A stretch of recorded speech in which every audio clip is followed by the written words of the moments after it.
I'd like to call the Bloomington Historic Preservation Commission meeting to order. Let's move from there. Dee, will you do the call to order? The roll call? Marlene Newman, There we go. Here. Doug Bruce, Here. Daniel Schlegel. He's gonna be late. Okay. Sam DeSaller, Here. Matthew Seddon, He's not here. Don Saunders, Here. Elizabeth Mitchell, Here. Allison Chopra. She's coming in late. Okay. Renard Cross, Here. Duncan Campbell, Derek Ritchie, Ernesto Castaneda, Chris Sturbaum. Okay. Thank you, Dee. So I need a motion to approve minutes from March 24th meeting. Move to approve. I second it. All right, Dee? Okay. Marlene Newman, Yes. Doug Bruce, Yes. Sam DeSaller, Yes. Don Saunders, Yes. Elizabeth Mitchell. Yes. Motion carried. Thank you, Dee. We have a change in our agenda this evening. We're going to start with the nomination of 200 East Kirkwood tonight. So Gloria? Okay, so give me 1 second. Sorry. Avert your eyes. You get dizzy. She looks a lot better. The petitioner's here. Ah, For the nomination? okay. Oh, I'm sorry, the owners, are they here yet? Right. That's a good question. So, for the Historic District nomination HD 22-2, are the petitioners representatives or owners of 200 East Kirkwood present? Please raise your hand if you are online.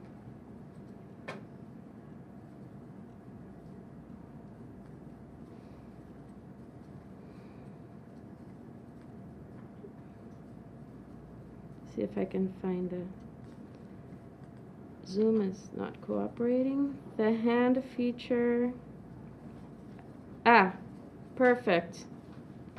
So, iPhone, I'm gonna ask you. Excellent. Okay. iPhone has raised their hand. Okay, great. So we move forward? Um, Going to have them identify themselves. can you please? I have asked you to unmute. Can you please identify yourself? Hi, this is Tim Kober with Studio 3 Design, and I'm just representing the 200 East Kirkwood project. Great, thank you. Okay, thank you very much.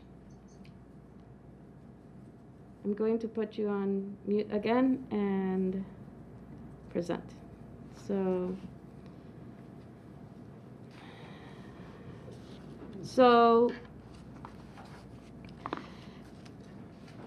200 East Kirkwood Avenue is currently known as the People's Bank. Can you please give me the packet? It's going to be a little easier to have some of this information Yeah, on no hand. problem. Thank you, everybody, for your patience. I am.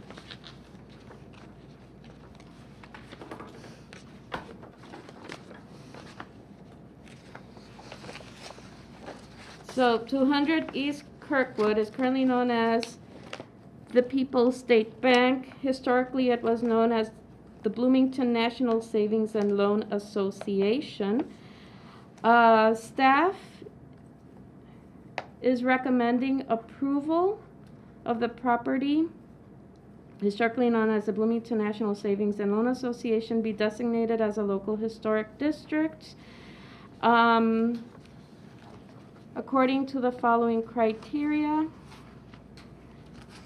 the property meets criteria 1C as the bank represents an era of dynamic change when a larger segment of the population could afford to buy both a car and a house, as shown by the bank moving location and offering additional services to car-based clients. And the property meets criteria 2A. The building reflects the clean lines of the international style modernist aesthetics and post-war open spaces while retaining a small scale and using locally sourced Indiana limestone as a primary facade material. The bank was built and opened in 1961. It was designed, give me 1 second here, by the firm, architecture and engineering firm Monaco and Wolverton that was based in Indianapolis. They specialized mainly in infrastructure and in institutional buildings such as banks, prisons, schools, and they also built a lot of bridges and did road work in the 1950s and the 1960s. This was a drive-through bank, and they had another one in Jasper, Indiana. So this bank the bank already existed in the Courthouse Square area, and they moved to this other lot and expanded to have parking spaces and have a drive-through in the early 1960s, because this was a post-war period of large economic boom, and the banks were opening their space, were purposefully changing their design style to open up spaces to clientele. So they used to be, the tellers were very closed off in the past, and now there was this wide open spaces where the tellers could interact with the clients. And they also had designed so that they could have offer clientele mortgages for houses for people to drive in their new cars. This was the car boom era.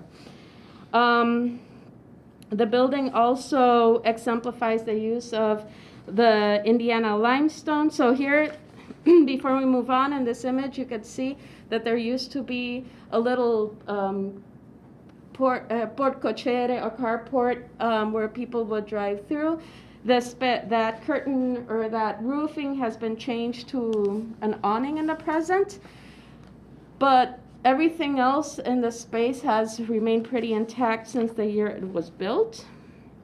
Here are some more historic and contemporary photographs. You can see that up until 2007 at least, the facade had remained pretty intact. It currently has an awning or two awnings in the front, but other than that, the windows, the limestone, and the marble used in the front facade are pretty much the original. And the limestone was, sorry, I can't see who's coming in. Brent Pierce, okay.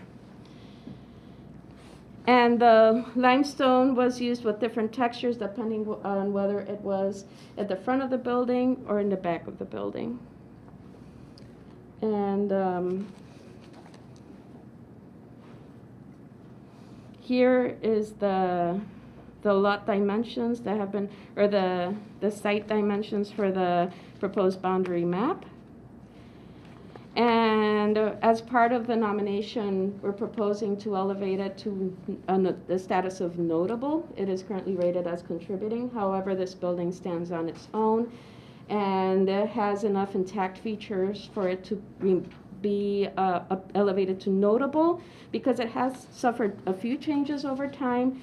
We're not recommending outstanding at the moment. So that is the presentation. All right. Does the petitioner have anything to add?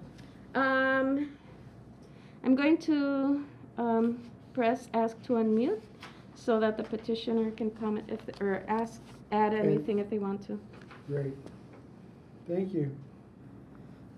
Okay. Hi, this is Tim Coper. I guess I'll double check. Can you hear me? Yes. Yes. Okay. Thank you again for taking time to look at the project. When we spoke last, we had talked about with the potential designation that we would still be able to add on to the building as far as an adaptive reuse, as long as we were protecting that north and west facades, which are Kirkwood and Washington Street. With that, one, I just wanted to make sure that was still, I guess, an open item that would bring something forward that we can add on to the building. And then the other would be more of a question that maybe is handled during comments, but can you update things like the windows on the front to match what is there today, but to put in something that is more energy efficient?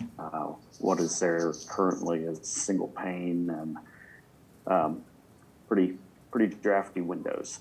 So that's more of just a general question. Otherwise, I'll turn it back to you guys. All right, thank you, Tim. So let's do, Lori, do you have an answer concerning the expansion? Yes, so regarding the expansion, expansions are not forbidden when a building is designated as historic. We would definitely, everything will go smoothly if you bring the presentations or bring in the commissioners and staff pretty early on in the process and follow the Secretary of the Interior's standards for design for historic preservation. There are a lot of, quite an expansive set of principles and pamphlets or booklets that they have, and these are all available online. So those help to offer guidance with regarding the best practices for building expansions regarding historic properties. And for windows, if one of the commissioners wants to take that, changing windows is a little trickier, but there are conversations to be had about that, if any of the commissioners wants to take that up. A lot of the time when the petitioner is able to sort of change out the windows sort of in kind, like change out wood windows for wood windows, or change out, I mean, they are original windows, but they're storefront, they're aluminum storefront. So I think the thing here would be to be able to match the profiles and match the finishes. I'm less, I can't speak for the whole commission on this, but I am less finicky about swapping out storefront, provided you can match the profile. It's a commercial product. It's a lot more ubiquitous, and I think it's more easily matchable than, and it's been largely unchanged in terms of its profile since this building was built, which is very different from more residential windows. So, I think the leaning would be, as long as you are careful about profile and finish, I think many commissioners would be amenable to that. Okay, Is that thank help you. Tim? Great. So let's move on to questions. And Bernard? No questions. No questions. Marlene? Is this eligible for a tax credit? Are they at all interested in that? I don't know for sure. I think as long as it's a commercial building, I think they can, it's Do you know, gaining. Daniel, if it would qualify for any kind of tax credits after designation? Well, I think it's still I think the owner said it was in a qualified opportunity zone, Mhm. so I think that That would money be is more still, pressing. yeah, that fund would still be eligible for that tax credit.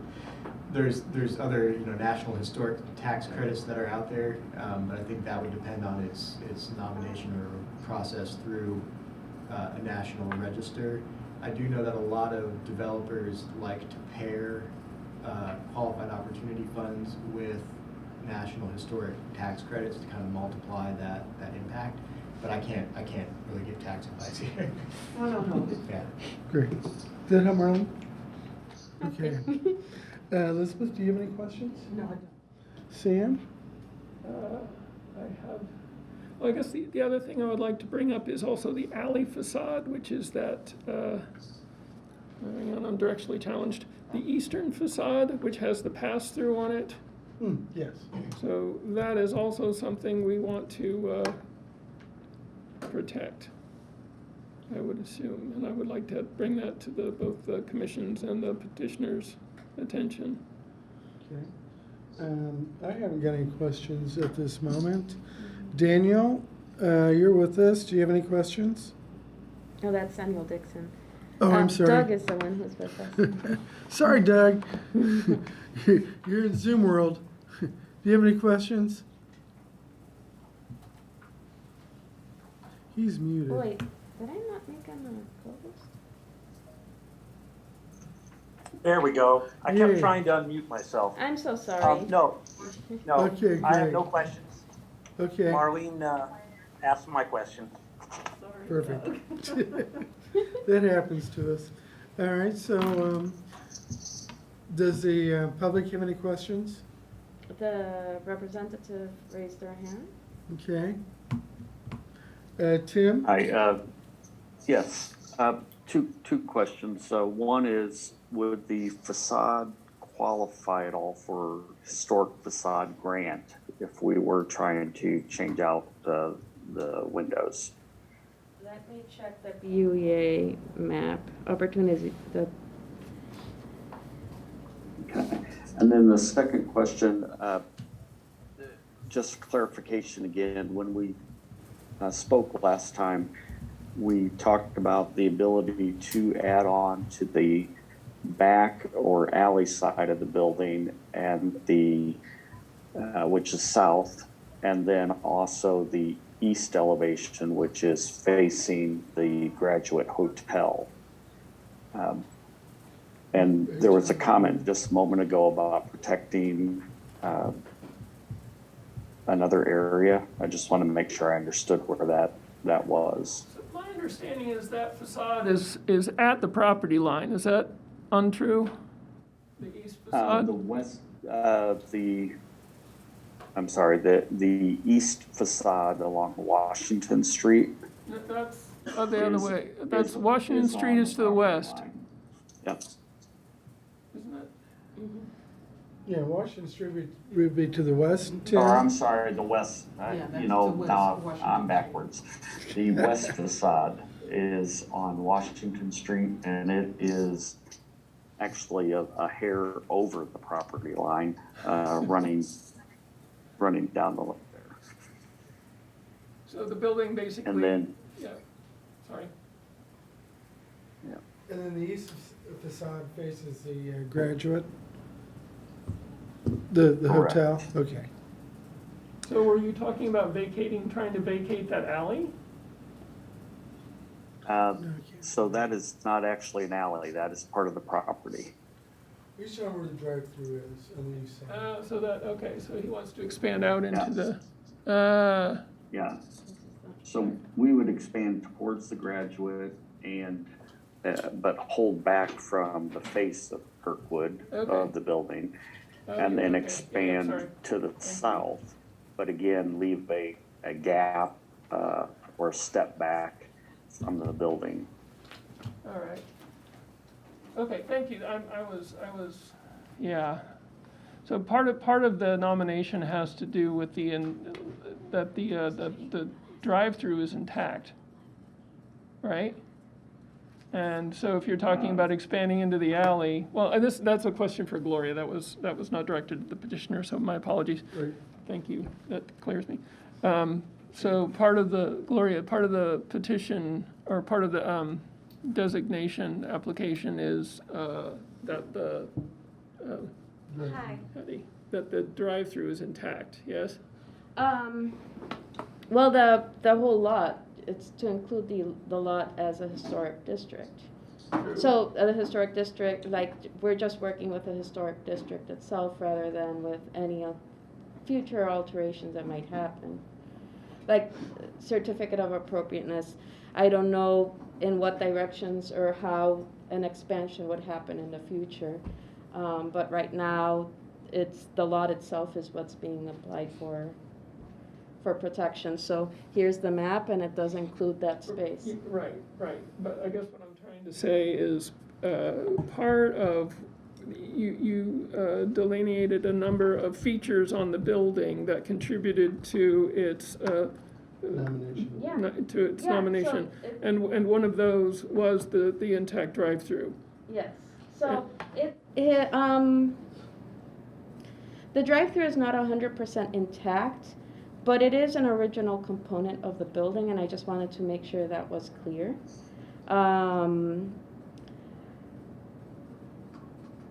That this has one of the earlier drive-throughs. Again, the drive-through has changed. It's just something to, because I believe there was a question originally about whether that was added later on. It was actually an original part of it, and part of the reason that it was bought here is because of all of the having the parking lot, kind of like the concept of the strip mall, having a parking lot, allowing people who have cars who are living farther away in the new Bloomington suburbia land to be able to come in and pay the mortgages for their new ranch-style houses in further neighborhoods. Gotcha. So I am not sure how much, if there's a way that space can be played around with by the petitioner in a future COA so that they can indicate that this was a drive-through or that space was open at one point. Without enclosing the thing completely, but also being able to use the land creatively. I believe there might be future creative solutions to that, but again, like emphasis on creative. I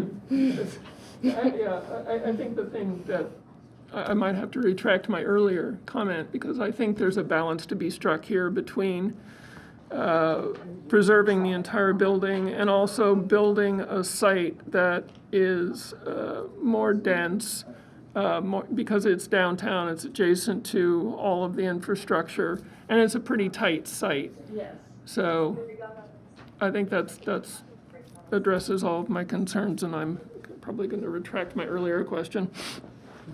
Okay. Tim, does that address your question as well? I guess I'm not sure. Did we end with, we could expand towards the graduate?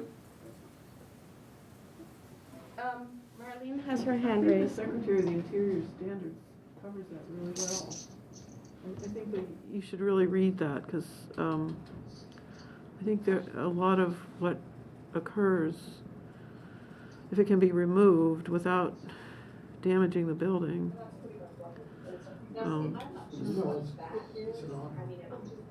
I know, but it's the space. Sam's talking about a space. I want to hear what you say. I'm having trouble. I don't know what's going on here.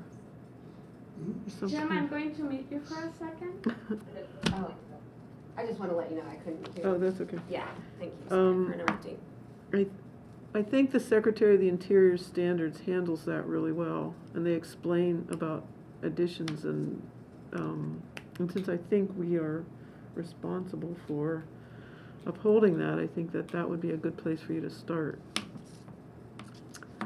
I know that you can make additions to buildings as long as they can be removed without harming the attributes that you are mentioning.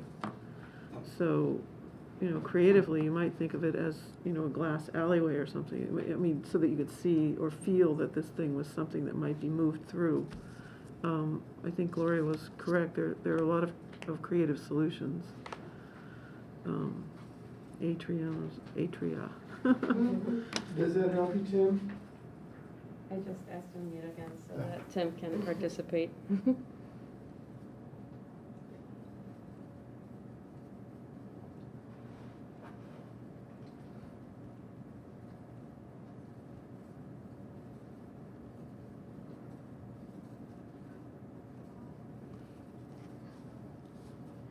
Does that answer your question, Tim? Sorry, I was muted. Yeah, sorry about that. Okay. There's a lot of competing sounds in this It, space. it answers the question in terms of where to look. I guess it just seems different than the last meeting where we were definitely looking to preserve the front or the Kirkwood and Washington Street facades, but able to, I guess, modify the facade facing the Graduate and the rear facade in terms of being able to add on to the building or expand the building in a way that I guess basically is allows it to be more dense development. This last round of comments sounds more like we're would be limited to not really changing the box of the building, but only being able to add in a way that's going to, I guess you were saying you could take it away and the existing building is still there. If I'm following correctly, and I understand my questions here really don't change whether you're going to designate it or not. It just I guess helps me understand, because I know from the owner's standpoint, they do want to make this a more dense development, and they are very open to the idea of saving the look of the building and the primary facades, but would like the ability ultimately to make it a more dense development. I think, Tim, that would depend upon your designs and what you come up with when you come to the commission for approval at that point for your COA. Okay. We have one of our members just arrived, Allison Chopra. Allison, did you have a question or comment? A question Okay. and a comment first. I apologize for my lateness. I did think this was at 5:30. And so I sincerely apologize. If this has already been asked, just cut me off. Sincerely do that. I'm looking at page 130 of the packet, and I'm wondering, and it seems to me that the changes that have already been made to the building, at least since 1961, are significant enough, in my view, to make this building less historic than it would have had those changes not been made. Does that make sense, Gloria? This is a question for Gloria, if you don't mind. Yeah, so. Would you agree with that? So it depends, like what changes are you referring to specifically? Well, I mean, I'm referring to the windows. I'm referring to the facade that doesn't have the same windows. I would say that between these two pictures, it's a different building. So the reality is that the old picture, the very old picture is very grainy. And it turns out that none of the windows have been changed, none of the wall textures have been changed, but there has been a awning that has been placed on it at some point between 2007 and 2013, according to Google Street View, that does obscure a good portion of the front facade, and so I am unsure like how much has changed underneath that. The other main change that has occurred has been the removal of a roof over the drive-through and the placement of an awning there. But the reality is that this building is surprisingly intact. So on the bottom where it looks like there's windows, that's actually the black stone. Yeah, right. That is the same, correct? Yes. Yeah. Yes. I'm talking mostly really about the design element of the windows up top matching the windows below. And I understand that there's a difference with the awning, but are those windows on the second floor the same as the windows that are on there currently? The original. Yes. How is that? I mean, The awning starts at the divide up here. so the window has, That's all original. They just oh, so covered- I'm looking at this older picture and shouldn't be. Yeah, this is a more recent. Okay, I understand. Wow, that really obstructs the mission of the architect, I think, Yeah, and what they were trying to accomplish. Okay, I appreciate that very much, thank Yes. you. and No, thank you. but it's good for you to ask and clarify. Yes, definitely. I have a question. Um, Looked under the awning? Is that little roof still there? Because there would have been some.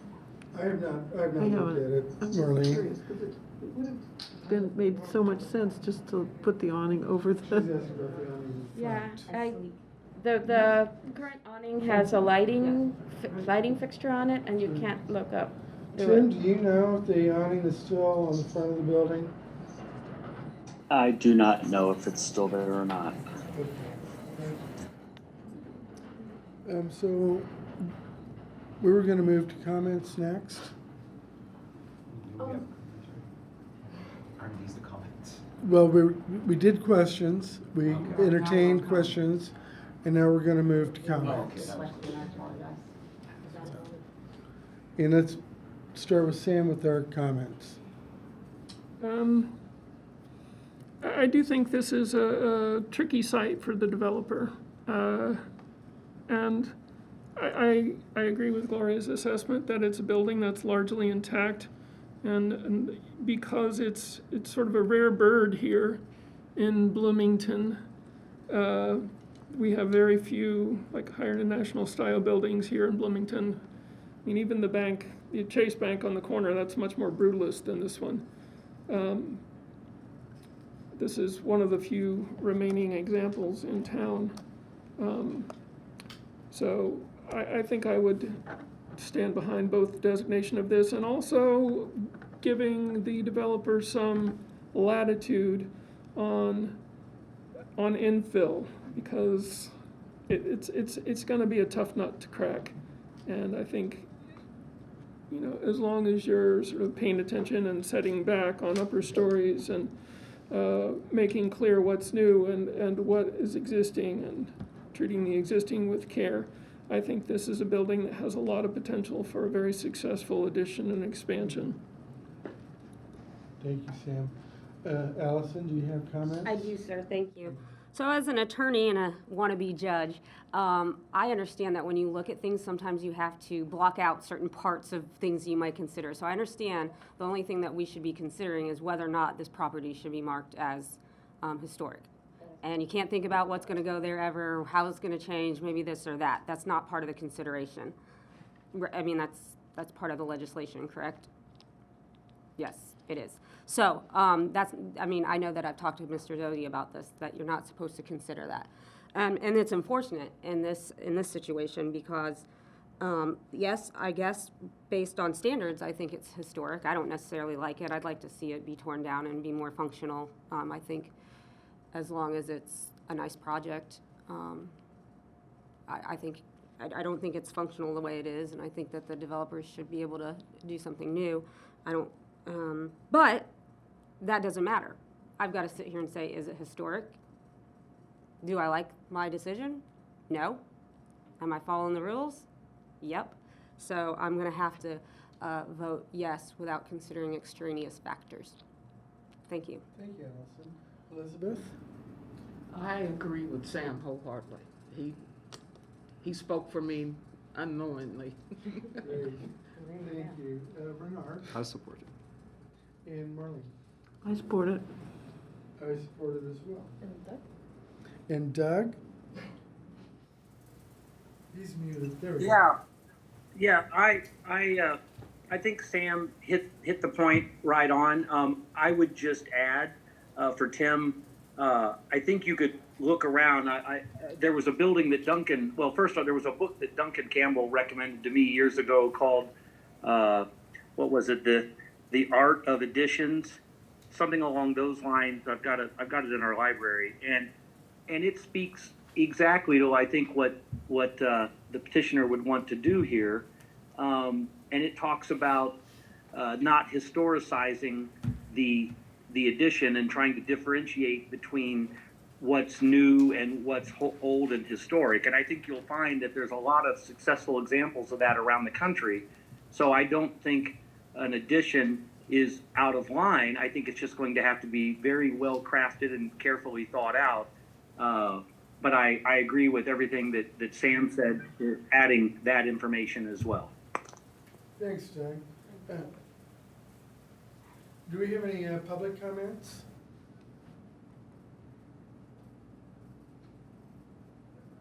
All right, I don't see any hands being raised. So we need a motion to move this forward to City Council. Need a resolution.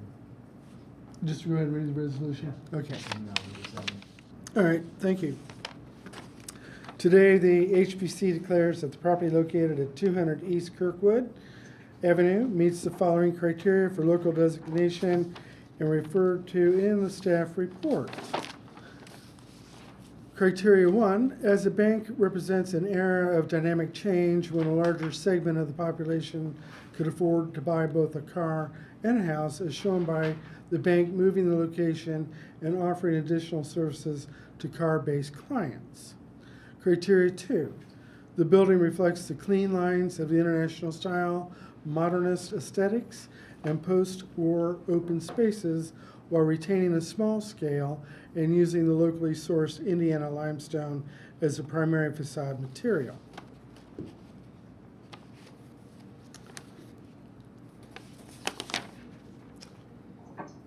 Consequently, the HPC recommends its historic designation under Title 8 of the Bloomington Municipal Code to the Common Council with the attached map. And we do interim protection right now too? well, you need to vote on the motion. We need to vote on the motion. Sorry. You need a second. In a second. And we need a second. I will second. D to the roll call. Marlene Newman, Yes. Doug Bruce, Yes. Sam DeSaller, Yes. John Saunders, Yes. Elizabeth Mitchell, Yes.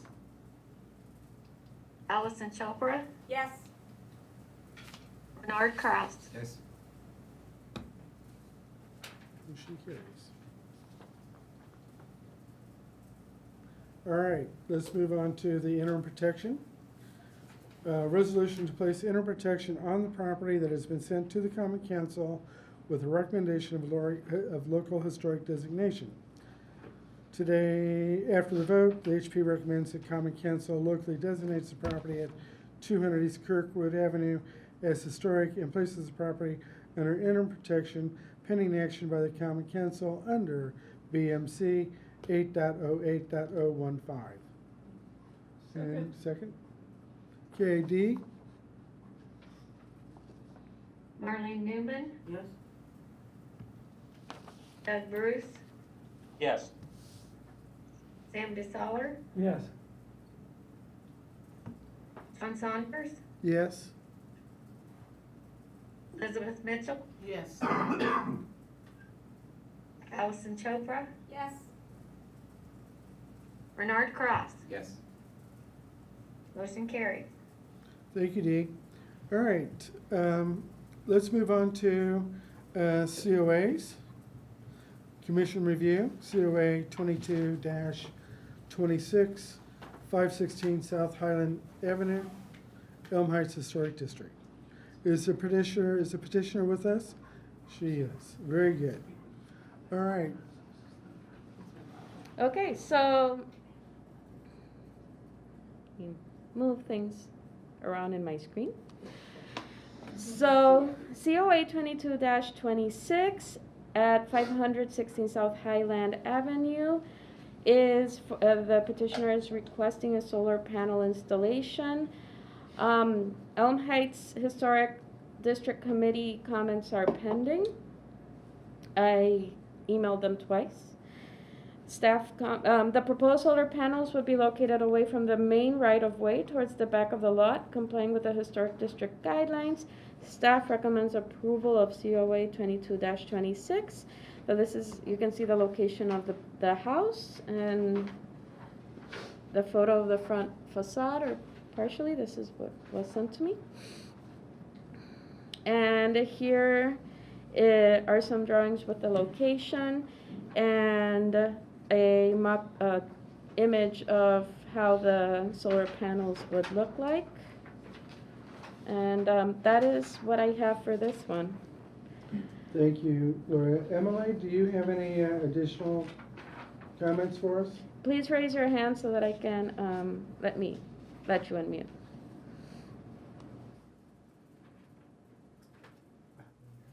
Okay.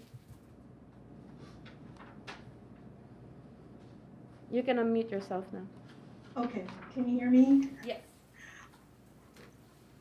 I don't think I have anything to add except, I'm Eleanor's sister, she's not in town right now, but, that nobody will ever see those panels from the street, from ground level at all. Okay. Thank you. All right, we'll move on to questions. Marlene, any questions? No. Bernard? No question. Elizabeth? No question. Allison? No, thank you, sir. Sam? Two quick questions. One, is there any other equipment associated with the solar panels that's gonna be mounted outdoors? Not that I know of. I know that there's gonna be some kind of inverter. Yep. But I don't know for sure, but I didn't think that was gonna be outdoors. I thought it was gonna be inside. All right, so try and stick it outdoors or hide it from the public and we'll be happy. And I guess the other thing is, how old is the roof on that building? Oh my gosh, I do not know. But I know it was recently inspected. The solar panel people looked at it and they seemed to feel like it was fine. All right, they're happy, I'm happy. It's just you want a really new roof under your solar panels so it doesn't fail and then you gotta take the panels off. Thank you. Right. Do we have any public questions? Oh, yes, Doug? No questions. Thanks, Doug. Okay. Any public questions? All right, hearing none, let's move on to comments. Sam, comments? I'll support it. I think it's great. A nice job and lucky that you're able to put them on the south side and out of sight. Yeah, it'll be nice. Allison? I think Sam's speaking for us all night. No comment. Elizabeth? I have no comment. All right, Renard? No comment. All right, Marlene? No comment. Yeah, we don't have any comments as well. So we'll need a motion. So moved. I'll Okay. second it. Thank you. All right, Dee? Marlene Newman, Yes. Doug Bruce, Yes. Sam DeSaller, Yes. John Saunders, Yes? Elizabeth Mitchell, Yes. Allison Chopra, Yes. Bernard Cross. Did Bernard say yes? I said yes. Okay, thank you. Motion carries. All right, thank you, Dee. So let's move on to COA 22-28, 511 West 3rd Street. Okay. And the petitioner's with us? Yes, I see they're here. Okay, so today we are on a roll. COA 22-28 for 511 West 3rd Street, located in the Prospect Hill Historic District, is for the installation of solar panels. In this case, the panels will be more visible because the house, there are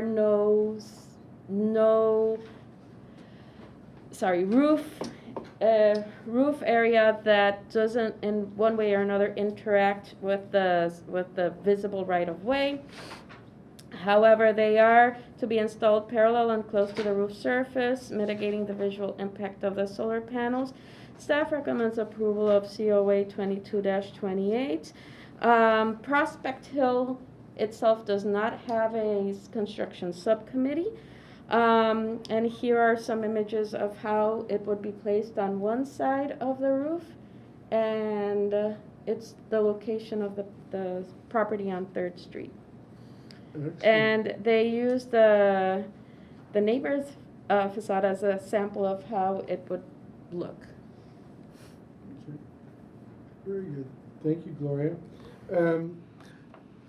Mrs. Miller, do you have additional If- information? If the owners can raise their hands Yeah. via Zoom so that I can There we go. have them unmute. Okay. So I've asked you to unmute. Hello. I really have nothing to add. Okay, thank you. All right, so let's move on to questions. Sam? I think I'll reiterate my questions from the last time. Is there any equipment in addition to the panels that's being mounted outside? And how old is your roof?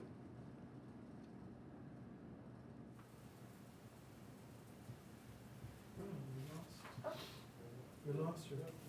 Sorry, I was muted. The roof is 6 years old, and I have not seen the drawing of where the inverter will go, but we will make sure it's at the back of the house. Excellent, thank you. Thank you. Allison, any questions? None, thank you.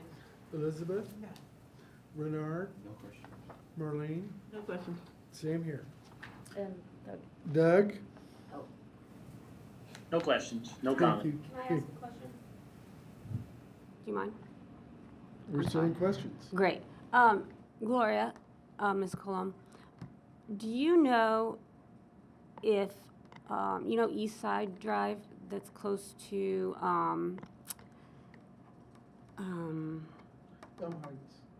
well, yeah, but it's closer to Bryan Park in this instance. It's east of Elm Heights, around the Jordan, and I'm thinking the name, it starts with an S, and Southdown, sorry, it just wasn't coming to me.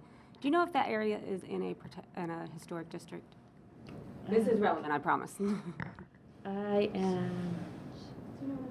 Oh, great. Sam, killing me over here. Mitch, yeah, so close, but maybe not. Yeah, it can pull up the maps No, with all that's the. fine, thank you. I'll look at this map and Okay. while everybody else comments. All and so right. on. Thank you. Comments?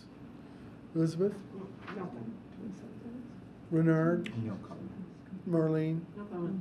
I don't have any comments. It's not one. Doug, maybe? Doug? Thank you. Sorry. That's all right. Doug, you got any comments? I do not. Okay, cool. Allison? Did you still have a? Comment? Yep. Just, we're on comment right now, right? No Yeah. question? Okay, don't want to be out of order. Yeah, I have a comment. A reason I asked about that intersection, kind of that area, was whether or not it was a historic preservation district is because I saw some solar panels in the front yard today. I've been door knocking for 6 hours, seen some interesting things, talked to some awesome people. But there's a solar panel that's, I mean, the ones you see out in the country, just those panels on the ground, right in front of someone's house. And I thought, if this is a historic preservation district and this got approved, everything should be approved. But it's not. I love solar. It just makes me happy every time I see it. And so I will vote yes on this. Thank you. Thank you. Do we have any comments from the public? If anybody has comments, they can raise their hands online. No comments. Okay, we need a motion. I will move to approve, what is this, 22-28. 22-28. And I second. All right. Roll call, please. Dee? Marlene Newman, 28 or 29? I think we're on 28. 28. There's a lot of solar panels. Yeah. It's our panel night. Yes. Okay. Did you get that, Dee? what did Marlene say? Yes. Yes, okay. Doug Bruce, Yes. Sam DeSaller, Yes. Sean Saunders, Yes. Elizabeth Mitchell, Yes. Allison Chopra, Yes. Renard Cross. Yes. Motion carries. Great, thank you. So let's move on to COA 22-29. 2410 North Fritz Drive, And is Mrs. Hart with us? Yes, she is. Okay, so COA 22-29 at 2410 North Fritz Drive, located in the Matlock Heights Historic District, they're requesting solar panel installation. The proposed solar panels would be placed in the back of the house and would not be visible from the street. Staff recommends approval of COA 22-29. Here is some more information about the location of the panels and the panel sort of shape. Here is a photo of the front of the building. And there is an image of the inverter where it would be placed by the back door, and some precedents of how the panels would look like relative to the house. So they would be placed very close to the roof. All right. Thank you, Gloria. Do we have any additional information? Mrs. Hart? Let me ask you. Yeah.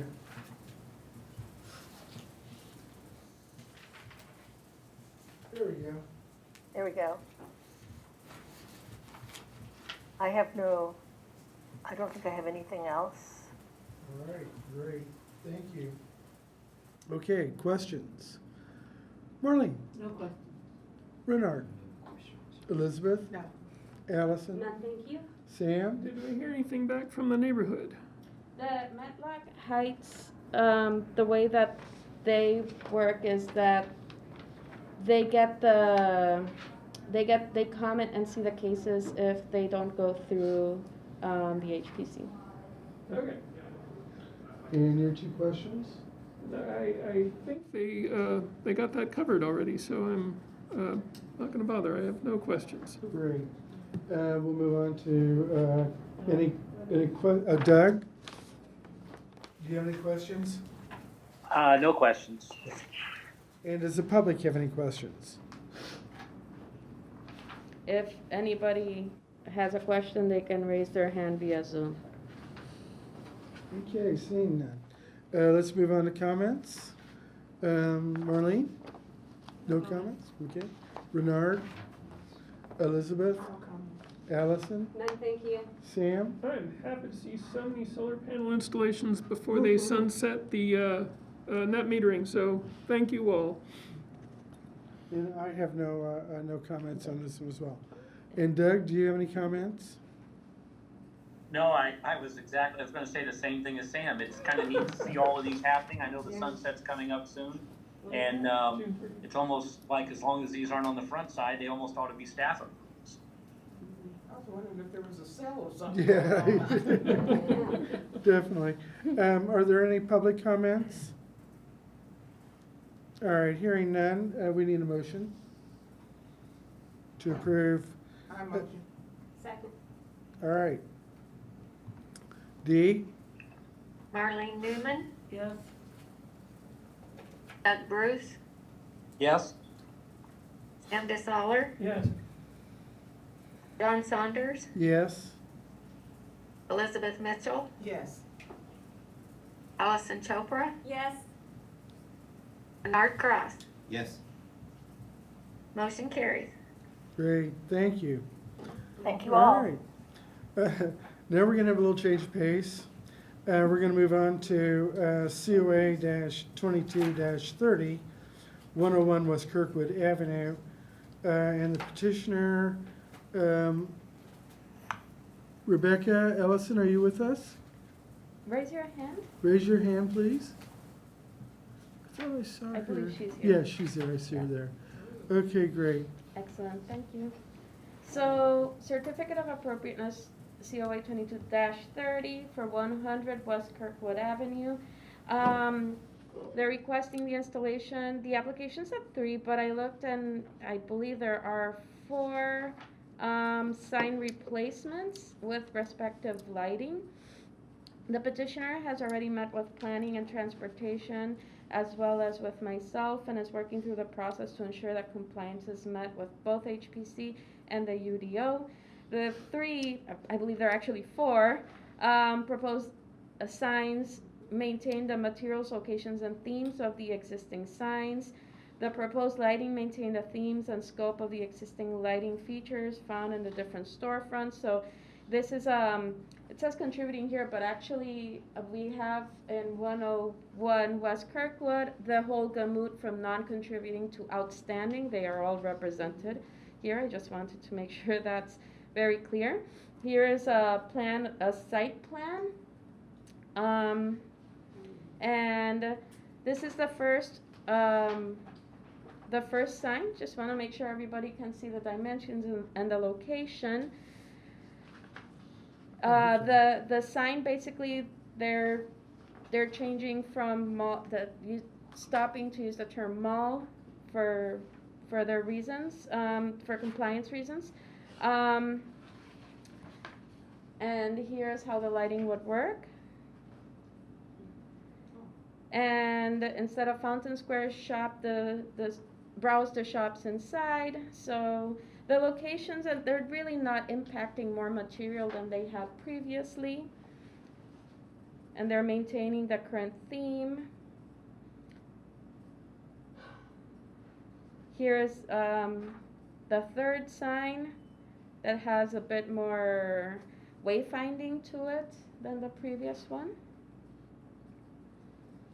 And the fourth sign, which one can see when going north on Walnut Street. So it is a little bigger than the previous one, but they all are in the scope and compliance with the courthouse square guidelines as well as with the UDO. So and here is an additional image with the lighting. Okay. Very good. Rebecca, do you have anything to add? Let me ask to unmute. Sorry. You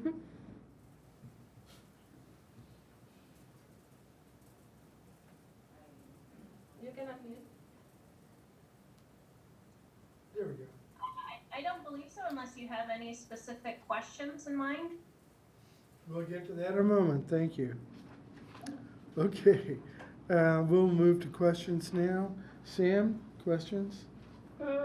I think the only question I have is related to how you're planning to attach the lighting, especially on that corner sign with the directional, browse the shops lower level entrance one, that one on the corner of the building about halfway up, third of the way up.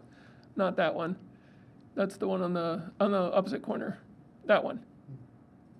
So this one? Yeah, there's one that has lighting, and it's a little ambiguous as to how it is installed, where the power is coming from, how it's attached, and to what it is attached. So if the owner could speak to that a little bit, I would appreciate it. It would likely be attached in some way to the building itself, so just above the signage. And we haven't been in touch yet with Cassidy Electric, but that's who we've worked with in the past for our lighting needs. So it'd be kind of up to them to determine how to actually make that happen. Gotcha. One of the things we'd like to see, if possible, is if you do attach things to, this is a masonry building, not to go through the masonry, but to go through the joint.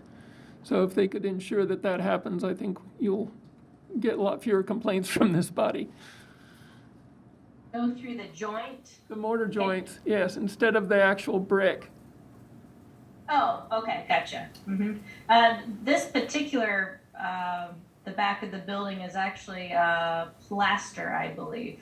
Okay. So it's not brick. So what's under the plaster? This is that pink section, right? Yeah. Yeah. I'm not sure what's underneath of the plaster. All right, but basically it looks great, so thanks, I'm done. Okay. Allison, questions? For the petitioner only? Yes. Yes. So, thank you, ma'am.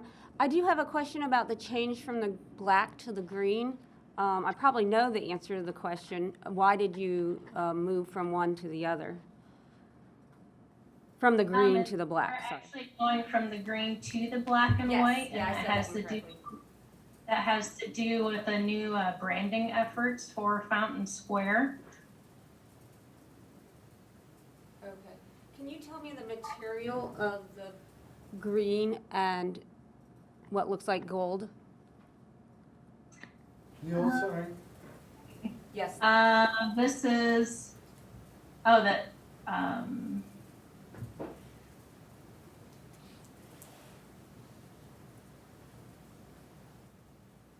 I believe this has some type of a metal backer to it. So basically, we're using all the same materials that are existing there now. So Because it'll be a metal backer panel mounted to an aluminum tomb frame with a border. So isn't, and I can't tell, is that a sort of 3D with the gold popping off of the background? That is correct. There, all of the signs have dimensional lettering right now, which is what we would use to replace the sign with now. Oh, that's dimensional, the black and white? Yes. Oh, it doesn't appear that way to me. Okay, thank you. Elizabeth, questions? No, no thanks. Renard? No question. Marlene? Doug? No. All right. Does the public have any questions? All right, let's move on to comments. Marlene, do you have any comments? No, except is the number right on the case on page 77?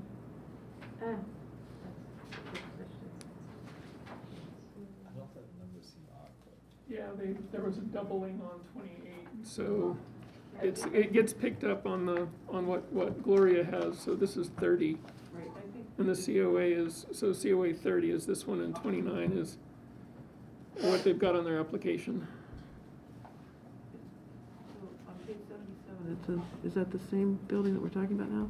That's what we're talking It's 22-29 instead of 22-30. But no, there was 2 cases back, 28 got doubled. Right. Is this a packet glitch? Where? Yeah. I apologize for that. So we are on 22-30? Well, there were Yes. 2 28s, and so I think what Gloria has done is corrected the sequencing. There shouldn't have been a 22 dash. Oh, give me a second. Do you mind? It would be for Gloria. I did have a question for staff, but obviously I can't ask it while she's doing that. Sorry, I'm Try to be efficient. downloading your thing here. Packet. So we had 22-28, 22-29 is 2410 North Fritz Drive, which may have been misspelled as 28, and then we have 22-30, which is 100 West Kirkwood Avenue. On page 75 is 22-30, and then thank you for your patience. I want to make sure that everything is clear for everybody. And 22-29 is 2411 North Fritz Drive. So what? Page 77. 77? Yes, go to Okay. page 77. Okay. So it went from 26 to 28 on. Yes, so that,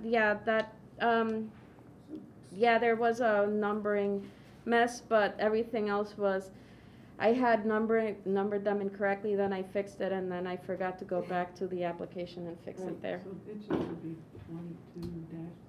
Yes, thank you for the clarification, I will write that down. Okay. May I ask my question of staff? I thought we were just doing petitioner. So, are the signs with the green and the yellow historic in any way? I mean, have they always been green with gold or? No, these are. Sorry. Oh, no, I want to ask staff if you don't mind. Thank you. So I do not have a date to the signs, but they do all correspond directly to the property as a mall. And I can only, the petitioner can definitely I'll go ahead and ask her next. respond better, but malls and even interior malls like this were not common until the 90s or the early aughts. So I can't give you a date. But I can definitely tell you that they are currently not considered historic. May I ask the petitioner? Sure. Thank you. Did you want to address that, ma'am? So the gold and green, it was used on some of the signage when the building was renovated in the 1980s. So the signage that you actually see now is an update from when it was first renovated. So it has gone through some sign changes since the building was renovated in the 80s. Thank you. Thank you, Rebecca. Okay, and we've gotten through comments? No. No comments? Oh, we have comments. Marlene? I like the signs. I think that the fact that they're actually dimensional is better than what the mock-ups look like, so I think it's fine. And Renard? Elizabeth? Allison? I am glad to see that they're dimensional. They didn't appear that way in the packet because it's 2D and not 3D. I'm a little nostalgic for the green and gold. I think it fits with the historic nature of the building better. I like eclectic when it comes to our downtown and our historic. You know, if this was a new building, I think the black and white would look great, but they're obviously trying to modernize their advertising efforts, and I think they made a good call for that reason. So I'll vote yes. All right, thank you. Sam? I think the petitioner did a nice job with the positioning and proportioning of their signs. I'm glad to see their what's Dimensional? the applique? Yes, Yes. dimensional. Thank you. What you said, and I think the lighting is works with the building. So good job. All right. Doug?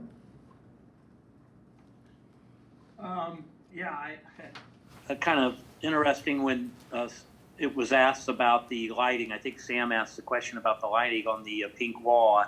I was around this long enough to remember when they had all the steel up along that wall to reinforce it when they gutted the buildings to kind of renovate all of this. If you saw what this corner looked like at one point, I think it was Tovey's Shoes, and it had a big clock in it on the corner, and it didn't have the windows in it. So there's a lot here that was done in the 80s to kind of mimic some historical styles, and then a lot of it was facades that were saved. I think the entry area was an alley that they infilled where they have the canopy. So I'm glad to see it. I think they've always done a great job, and it really started the whole saving of our square. So I'm glad that they're treating the signage as they've treated the building with care. Thank you, Doug. Do we have any comments from the public? Okay. We need a motion. Motion. Second. Move to approve COA 22-30. And it was by Elizabeth and second by Allison. Very good. Dee, will you take the roll? Arlene Newman, Yes. Doug Bruce, Yes. Sam DeSaller, Yes. That's the right number. John Saunders, Yes. Elizabeth Mitchell, Yes. Allison Chopra, Yes. Renard Cross. Yes. Motion carries. Great. Thank you, Dee. All right, so let's move on to COA 22-31, 912, 910 East University Street. And are our petitioners with us?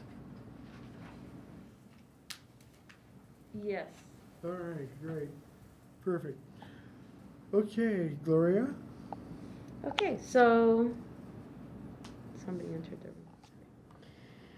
COA 2022-33 for 912 and 910 East University Street in the Elm Heights Historic District, where two separate property owners are requesting for the installation of a privacy/deer fence around the backyard of the two properties. According to the submitted drawings, the fence between the two structures is located, like the particular bit of fence seems to be located towards the front of the buildings. However, the Historic District Construction Subcommittee supports the proposal. The materials and the proportions comply with the Historic District guidelines, as well as the UDO. Staff recommends approval of COA 22-31. Give me 1 second. So, the Elm Heights Historic District Construction Subcommittee commented no objection to the fence proposal on the 900 block of University for Russ Lyons. And here are the images of the location. They're inverted. The drawing is, the buildings are facing south, and in the aerial photo they're facing north. So just take that into consideration. And here are the buildings side by side. And here are the the styles of fencing they're going to use. The front facing fence precedent, and the back deer fence precedent. Okay. All right, Mr. Lyons, do you have any additional information?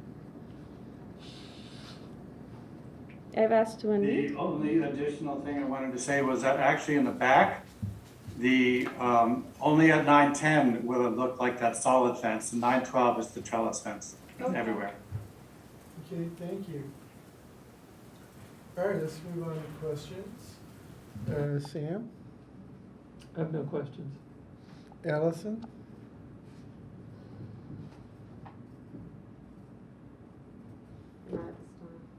Okay. Elizabeth? No question. Renard? Marlene? No question. And I don't have any questions. Doug? Doug? You'll remember me at some point. No, Well, you know, Doug, when you get here in person. I know. No question. I do it to Doug, Doug, by the way, it happens to Duncan too. You're not the only one. Oh, all right, Daniel. Wait. I see him Let me down at the make bottom. him a co-host. Yeah. Thank you. But I need to get to this. Can you hear me Daniel. okay? Yes. I have no questions, but thank you. Great, thank you. So let's move on to comments. Marlene, any comments? No comment. Renard? Elizabeth? No comment. Allison, comments? Are we not, so typically you do questions to the petitioner and then questions We did- of we did the- anyone else. we did So, the- for example, if I had a question for Gloria, when would I ask that? I think we just do general questions for anybody. Okay, I'd asked previously if questions were only for the petitioner, so I apologize. Right, And the that's answer is fine. yes, so I'm trying to follow procedure here. It's okay. Not very easy. It's pretty casual here. I know, I like Yeah. procedure, You- clearly. I'm not finding in the packet a photograph of the trellis fencing. Oh, so what they sent was, Here, the one, is this it? Right here? The one on the. Above the camera, is The it? one on the Yeah. right, showing up. Right there? Yeah. Yeah. You see between the two Oh, I houses? was Barely wondering see why it, that so was- it's lettucey. Yeah. Yeah, all Oh, this, thank you. this malarkey. Okay, why is this random picture of a house here? Okay. Fence instruction, okay, thank you. Okay. Sam? Are we doing comments? We are doing comments. Okay. I would like to read a portion of the Elm Heights design guidelines for walls and fences. And it says, installation of rear yard fences should begin no farther forward than a point midway between the front and rear facades of the house. And that to me is very clear. I think that's actually kind of important for the way the neighborhood looks.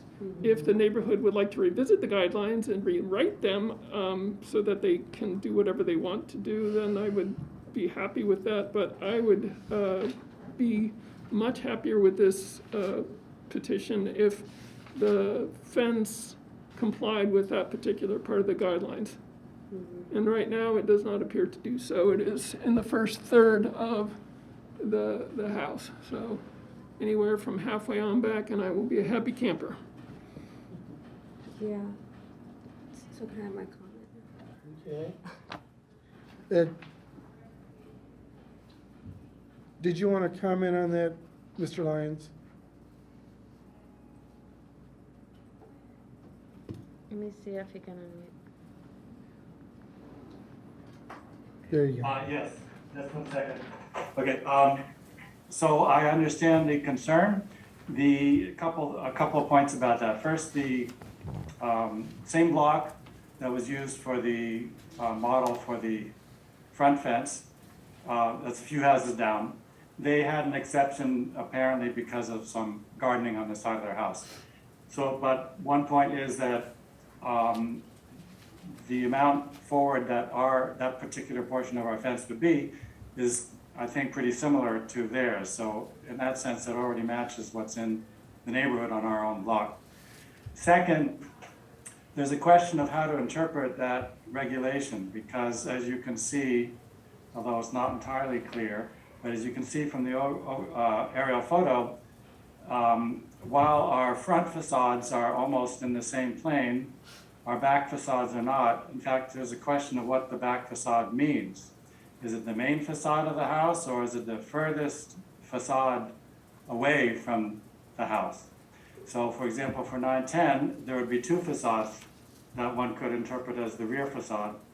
For 912, my house, there would be 3 facades in the rear. So it's unclear how to interpret that. If you look at the main parts of the house, you can see that one of my facades is just a little bit further north than the main facade of her house. If you go halfway there, well, our fence is pretty much halfway. It's not quite halfway. It would have to be moved south about 7 feet to be halfway.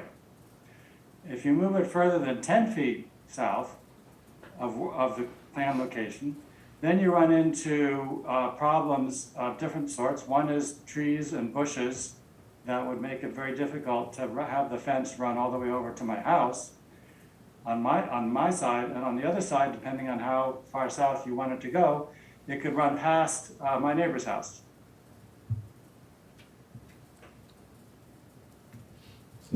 So I guess what I get from that is the diagram that was submitted is not accurate. And well, let me finish what I'm saying, please, sir. So what I'm getting is the diagram is not accurate, and so what would be helpful is that if you would take a blow-up of a satellite photograph like the one that's on the screen at the right and demarcate the fence on that, and then we could have a more a conversation where I can actually understand what's going on without, we're not actually allowed without your invitation to come onto your property. So I don't know where your trees and bushes and all of that are, but you are doing a fence in cooperation with a neighbor. And so there is a house that is on the middle of the page, on the, this one with the gray roof that has a much less complicated roof structure. So if you're doing a one fence line, you can go to the middle of that one and on back and run it over to the other house with the more complicated roof lines. But given what we're seeing before us, it's difficult to see all the nuances that you're describing. You are correct that the diagram drawn by the contractor is not totally accurate. You can see, however, in my house that there are 3 possible southern facades.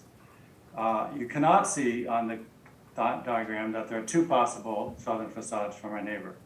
And so it is difficult to match those up, although from the aerial photo, I think you can pretty clearly see the 2 for my neighbor. Because of the trees, it's difficult to see the 3 for mine.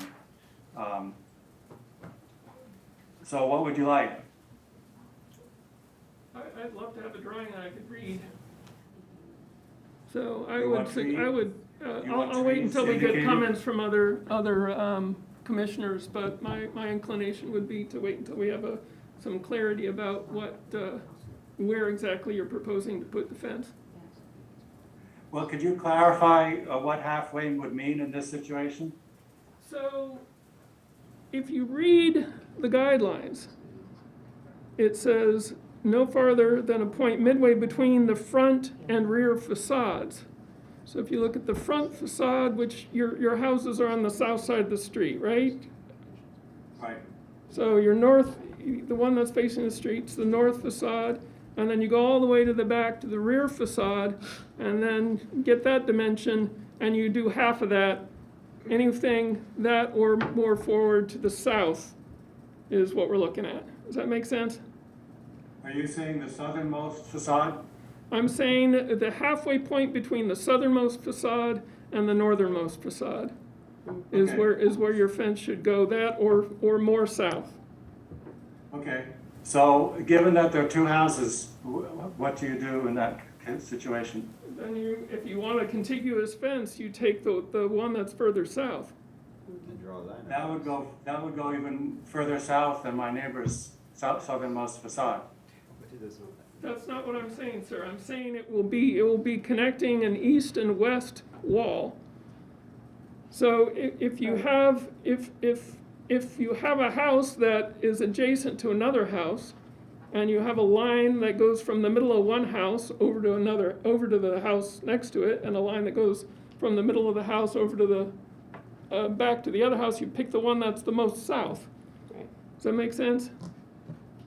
Yeah, so it should be an east-west fence. It should not go diagonally. Is that what you're saying? Well, I mean, you could go diagonally, but I think it would be kind of silly looking, and I don't know that that's what you want.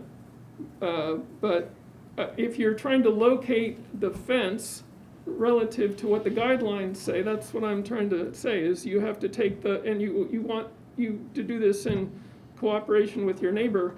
You do the one that's, both fences have to adhere to the guidelines. Okay.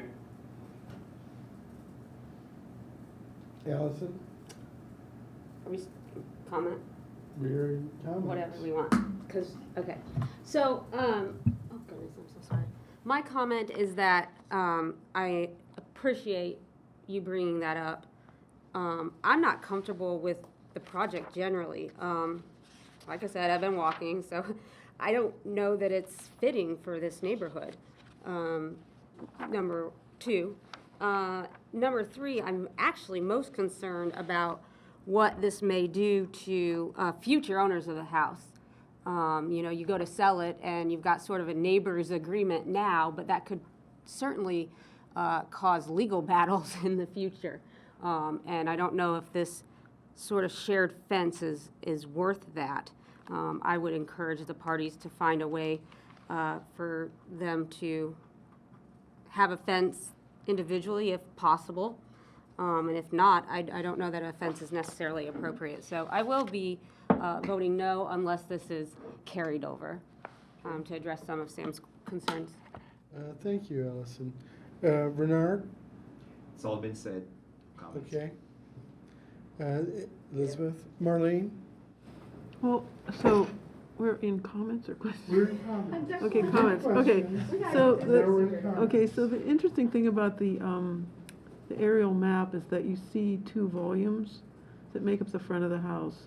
And the house on the west is slightly behind the house on the right, correct? So it would seem to me that the logical thing would not be to take, I think maybe you need to, ask the question of the neighborhood, but I wouldn't think that they would mean halfway down this facade. Frankly, I would think that it would be in the volumetric precision that the right-hand house has that's very similar to that of the left-hand house, that little sort of jut out. So in my mind, I think that I don't find any problem with it. I think that, might be some interest in clarifying where the fence goes to touch these two houses. But they're both sort of ancillary and smaller scale to the main house. They look like additions. The other thing is that this house, the one that is on 919 East University, it's kind of cool. I mean, it looks nice. I don't find any problems with it. I mean, if you looked at the facades of, like, my house, where would a fence go? It's a long, skinny house, and so somehow it has to be in relation to I would think, to the volume of the house itself, rather than and I think probably part of that problem was illustrated in the difficulty between trying to figure out where the facade was. So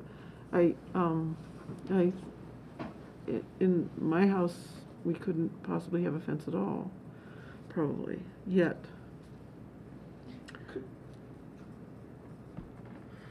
I'm thinking, I think Sam mentioned earlier about, and I think the petitioner had mentioned that a waiver was given to some other petitioner who wanted to put up a fence, and Sam made the comment about perhaps looking to amend the regulations if they wanted to.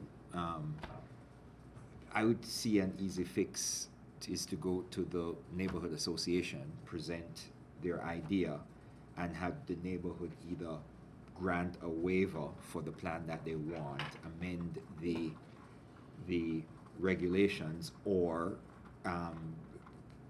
say no. I mean, it's getting highly technical, and people trying to make assumptions as to what is meant by what and where is the front facade and so on. The neighborhood wrote the regulations. I would not have a problem recommending that the petitioner seek clarification from whatever subcommittee deals with this, and come back here with a written recommendation of sorts. I just want to be clear, my issue isn't with the petitioner or with the fence, it's just, I think it's a fine fence, I just think that it's not in compliance with the guidelines. And I think that we can't keep going back and saying, oh, it doesn't match the guidelines, but it's okay. So I'm sorry it's this petitioner, because it looks like a very reasonable fence, but I would much prefer that the guidelines be rewritten, because they spent a long time on these, and they were very specific about it. And if if the language were less specific, I would be less worried about it. But I'd rather see these guidelines be rewritten or just taken out or whatever. If the committee keeps saying, oh no, this is fine, Right. then they need to change them. That's not our job. But this was wasn't this from the construction committee and not the whole? Yeah, I'm looking for the construction subcommittee messages. Okay. And how much time do we have left on the petition? I can look that up for you right now. All right.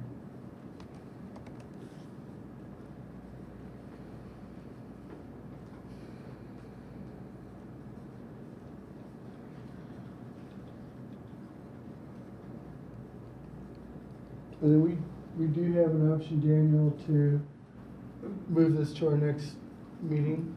Depending on the submission date, typically Right. within 30 days or beyond 30 days with the consent. Okay. Give me 1 second, please.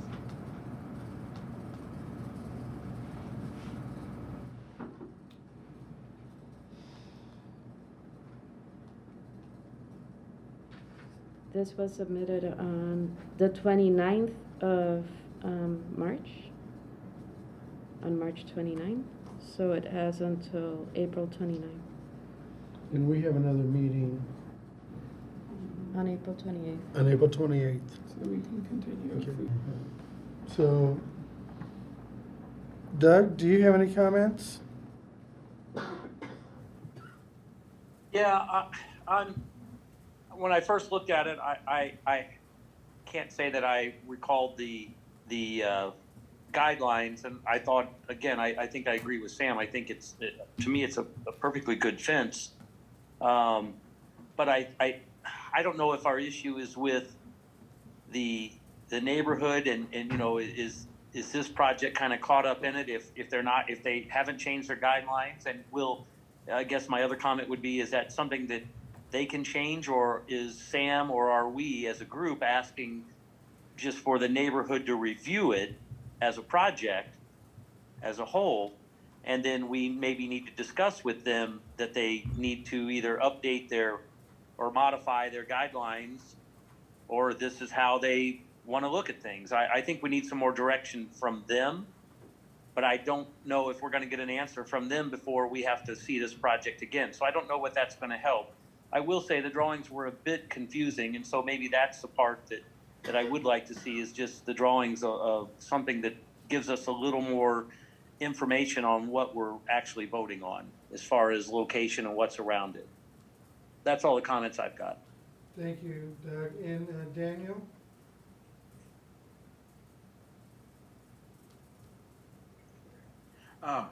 Yeah, I think I agree with, I think it was Doug that just spoke, that, yeah, if we had some updated drawings with that and a little clarification, I think it'd be a lot easier. Okay. So, do we want to move this to our next meeting? So Or moved. do we want to deny? We have time, correct? I'd like to move it to the next meeting, so I'll make that motion to table it. Second that? Great. All right, Dee, do the roll call, please. Marlene Newman, Yes. Doug Bruce, Yes. Daniel Slagle, Yes. Sam DeSaller, Yes. John Saunders, Yes. Elizabeth Mitchell, Yes. Allison Chopra, Yes. Bernard Cross. Yes. Motion carries. Thank you. Mr. Chairman, Yes. may we ask staff to contact the Elm Heights Design Review Committee and have her point out the discrepancy between what the ruling of the design committee was and what the guidelines say, and ask them to review their guidelines and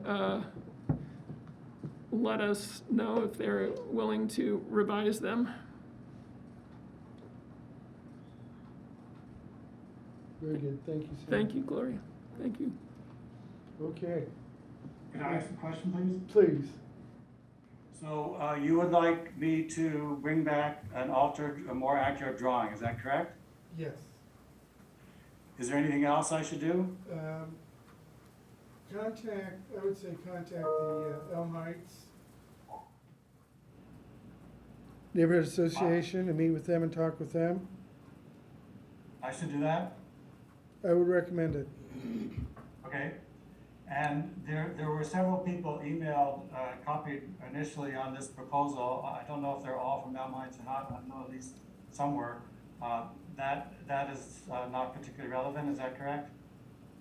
I have not seen any of those. I was not party to that, and I don't know if anybody in our membership was part of the group email out there with the Neighborhood Association. I contacted the neighborhood. Okay. Yeah, I think that's to talk to Gloria, and I think she'll get you in touch with who those folks are. Because I think most of the folks on that list are the design review people. Yeah, Jenny Southern was one of the people copied, and she's certainly very knowledgeable on this, as I'm sure you know. But the other people, I don't remember who they were. Okay. So if you would get with Gloria, then we can get you connected with the right group of people to help you get this through. Okay, thanks. All right. Thank you very much, Mr. Lyons. Oh, Thank you, bye. Yeah, they're both on the south side of the street. Well, yeah, I get that, but the orientation between the small house and the big house, the red brick and the other, is Yeah. backwards. So Copy. I think part of the problem with the drawing is that it's backwards Correct. from the, Exactly, I think you're right, Marlene. 'cause Okay. it's, All right, so let's move on to COA 22-32, 600 West Kirkwood Avenue, the near West Side Conservation District. And Dawn, you're with us? Great, from Spring Point Architects. Okay. Gloria? Okay, so 600 West Kirkwood Avenue, located in the near West Side Conservation District. The petitioner, Don Gray, is requesting new construction for a single-family house. The proposal meets the near West Side Conservation District guidelines, and the neighborhood does not object to the proposal. The owners are requesting support for a sidewalk variance in order to maintain the neighborhood patterning. So you will see that the Kirkwood Avenue, there is, just gonna go here, there is a sidewalk already, but north-south on North Jackson Street, none of the other properties have sidewalks, and they would like a variance so that they don't have to install a sidewalk. So with that said, I'm gonna show you everything, but beforehand I wanted to say, yeah, recommends approval with support for COA 22-32. So the Near West Side Conservation District Construction Subcommittee, they support the variance and they support the house design. Here's some more context of the location and of the properties that are aligned on the street. Here is an image of the facade, how it would look like next to its neighbors. Here's another, a close-up of the southern elevation with the floor plan. And here's the east. So I'm going to show each of the elevations. North, which would be towards the back, and west elevation.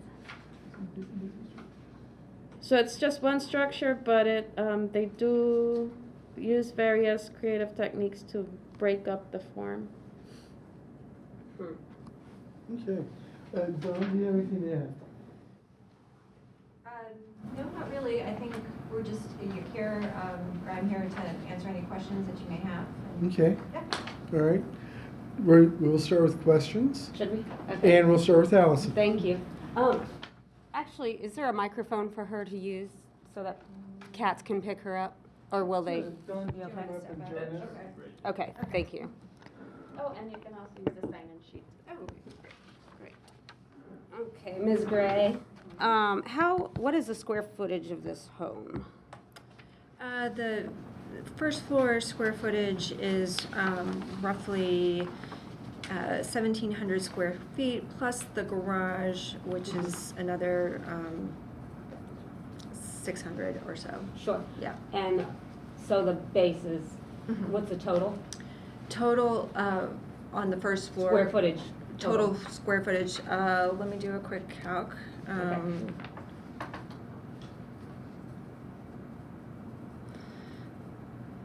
It's roughly 2,800 square feet, plus the garage of around 650 square feet. Is it a detached garage? I can't tell. No, it is attached. Oh, sorry, that's what I meant to say. That. Yeah. Now, it says here that the owners are going to live in this house? That is their intent, yes. Okay. They want to be close to downtown. They've lived well, downtown I before. do know the petitioner Yeah. himself, and that it surprised me a little bit. That's their intent. Okay. Are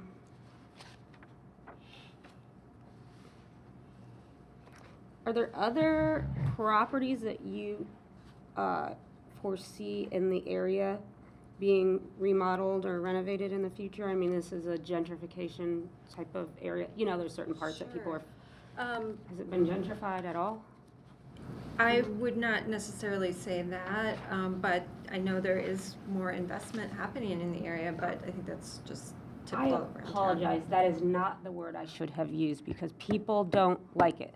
But I'm okay with it, because it's good for homeowners, it's good for the houses that are being torn down. So I didn't mean that in a negative way. What I mean to say is, every so often there will be a hot spot in the city, and people will begin to, renovate a home or demolish, and it's a popular place, so.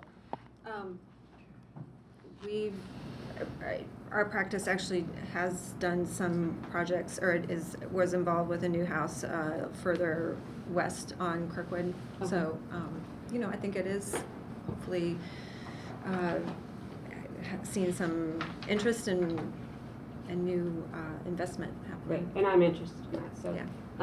So you do mostly, what is your business most? Spring Point Architects, we're an architectural firm. We do residential and commercial design. We're located here in Bloomington. Oh, okay, I've heard of you. But I didn't know. Thank you. Sure. Thank you. Sam, questions? Hi. So I have just a couple of questions. Sure. One is, so we've got the drawing of the site plan with the sidewalk, but you're going for a variance to not put in the sidewalk, am I?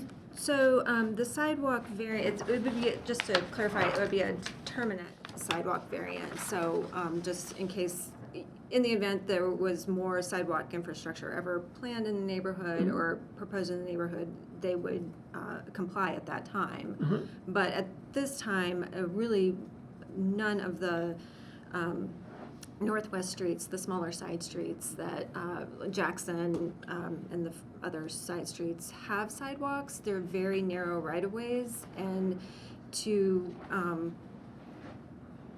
put a sidewalk on Jackson would be inconsistent with the rest of the Oh, neighborhood. okay. So I just missed Yeah. that it was just the Jackson Just the sidewalk. I was Jackson. confused about the Kirkwood sidewalk, so that, okay, that Yeah. makes tons of sense. So the only other question I have is on that ground face block. Are you capping that with anything at the retaining walls? At the retaining walls. It would have a similar CMU cap as Okay. well, yeah. So matching ground face or contrasting ground face cap? Okay, I think that's all I got. All right, Sam.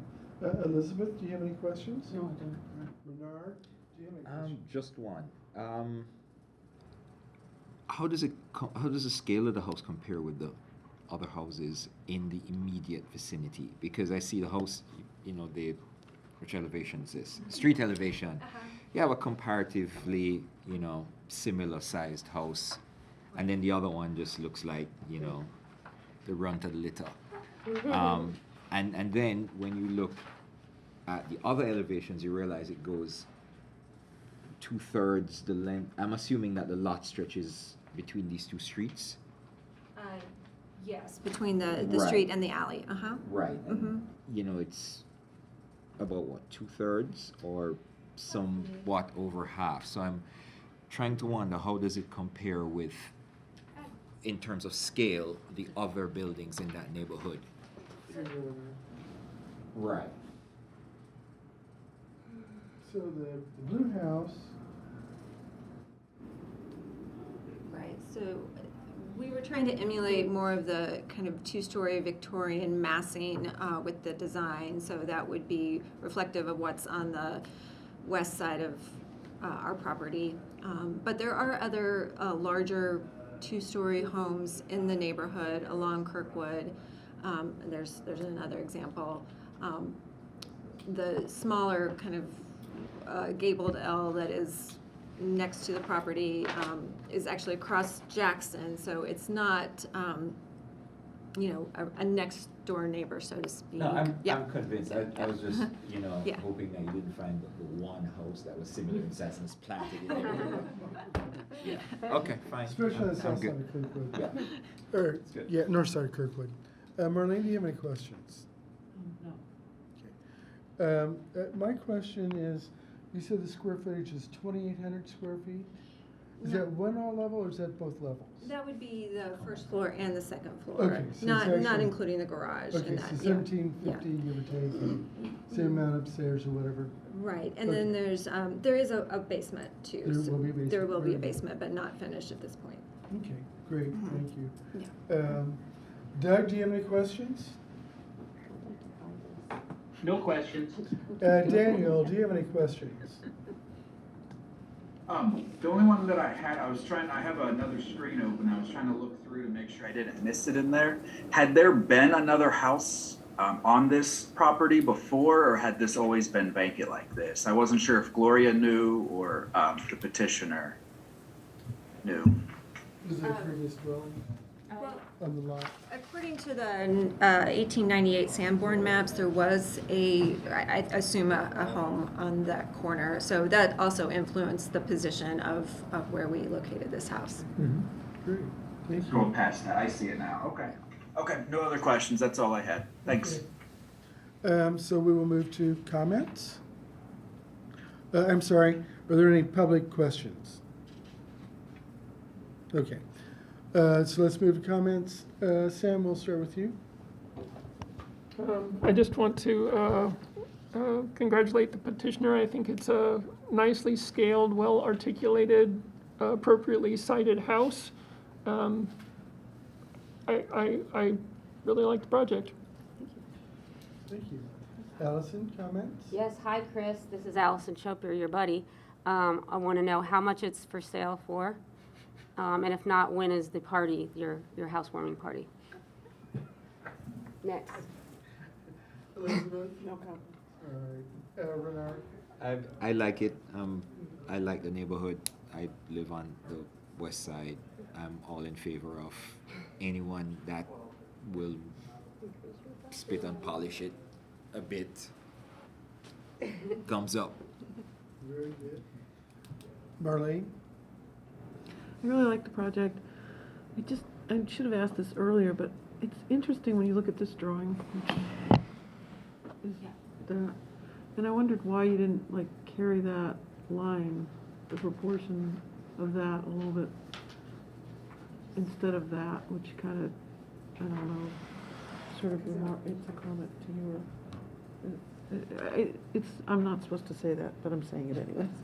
It's just, the scale of that first floor is a bit,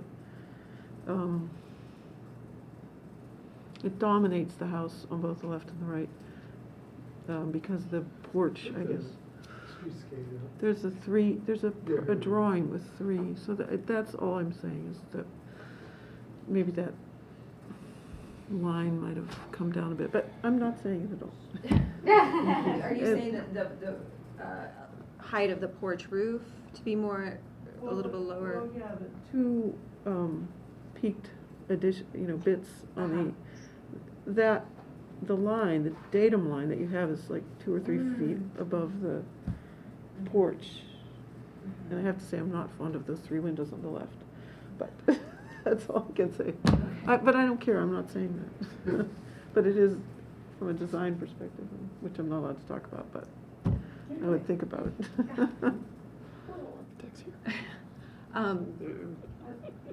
Forget I said it.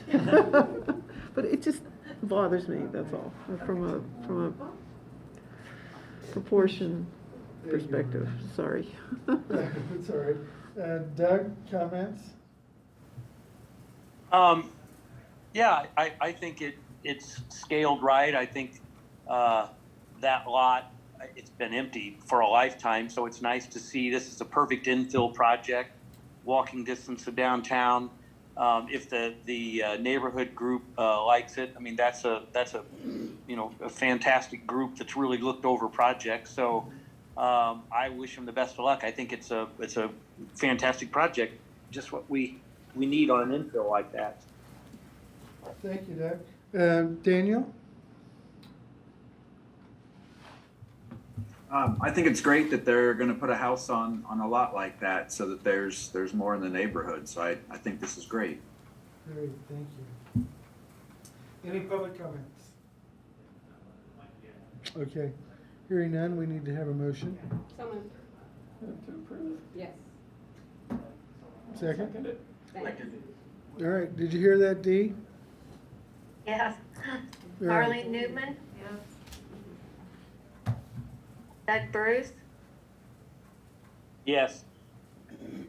Daniel Schlegel? Yes. Sam Soller? Yes. John Saunders? Yes. Elizabeth Mitchell? Yes. Allison Chopra? Yes. Bernard Cross? Yes. Motion carries.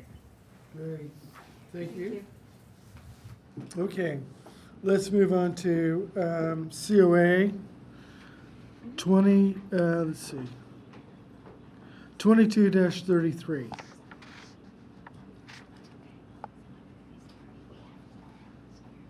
And is the petitioner with us? Okay, so give me 1 second. I don't see the petitioner. Is the petitioner for, Oh, Chris Rail, okay. is Chris Rawl for this project? Chris, are you on 112 West 6th Street? You'll need to unmute. Yes, I am. Okay, good, thank you. So,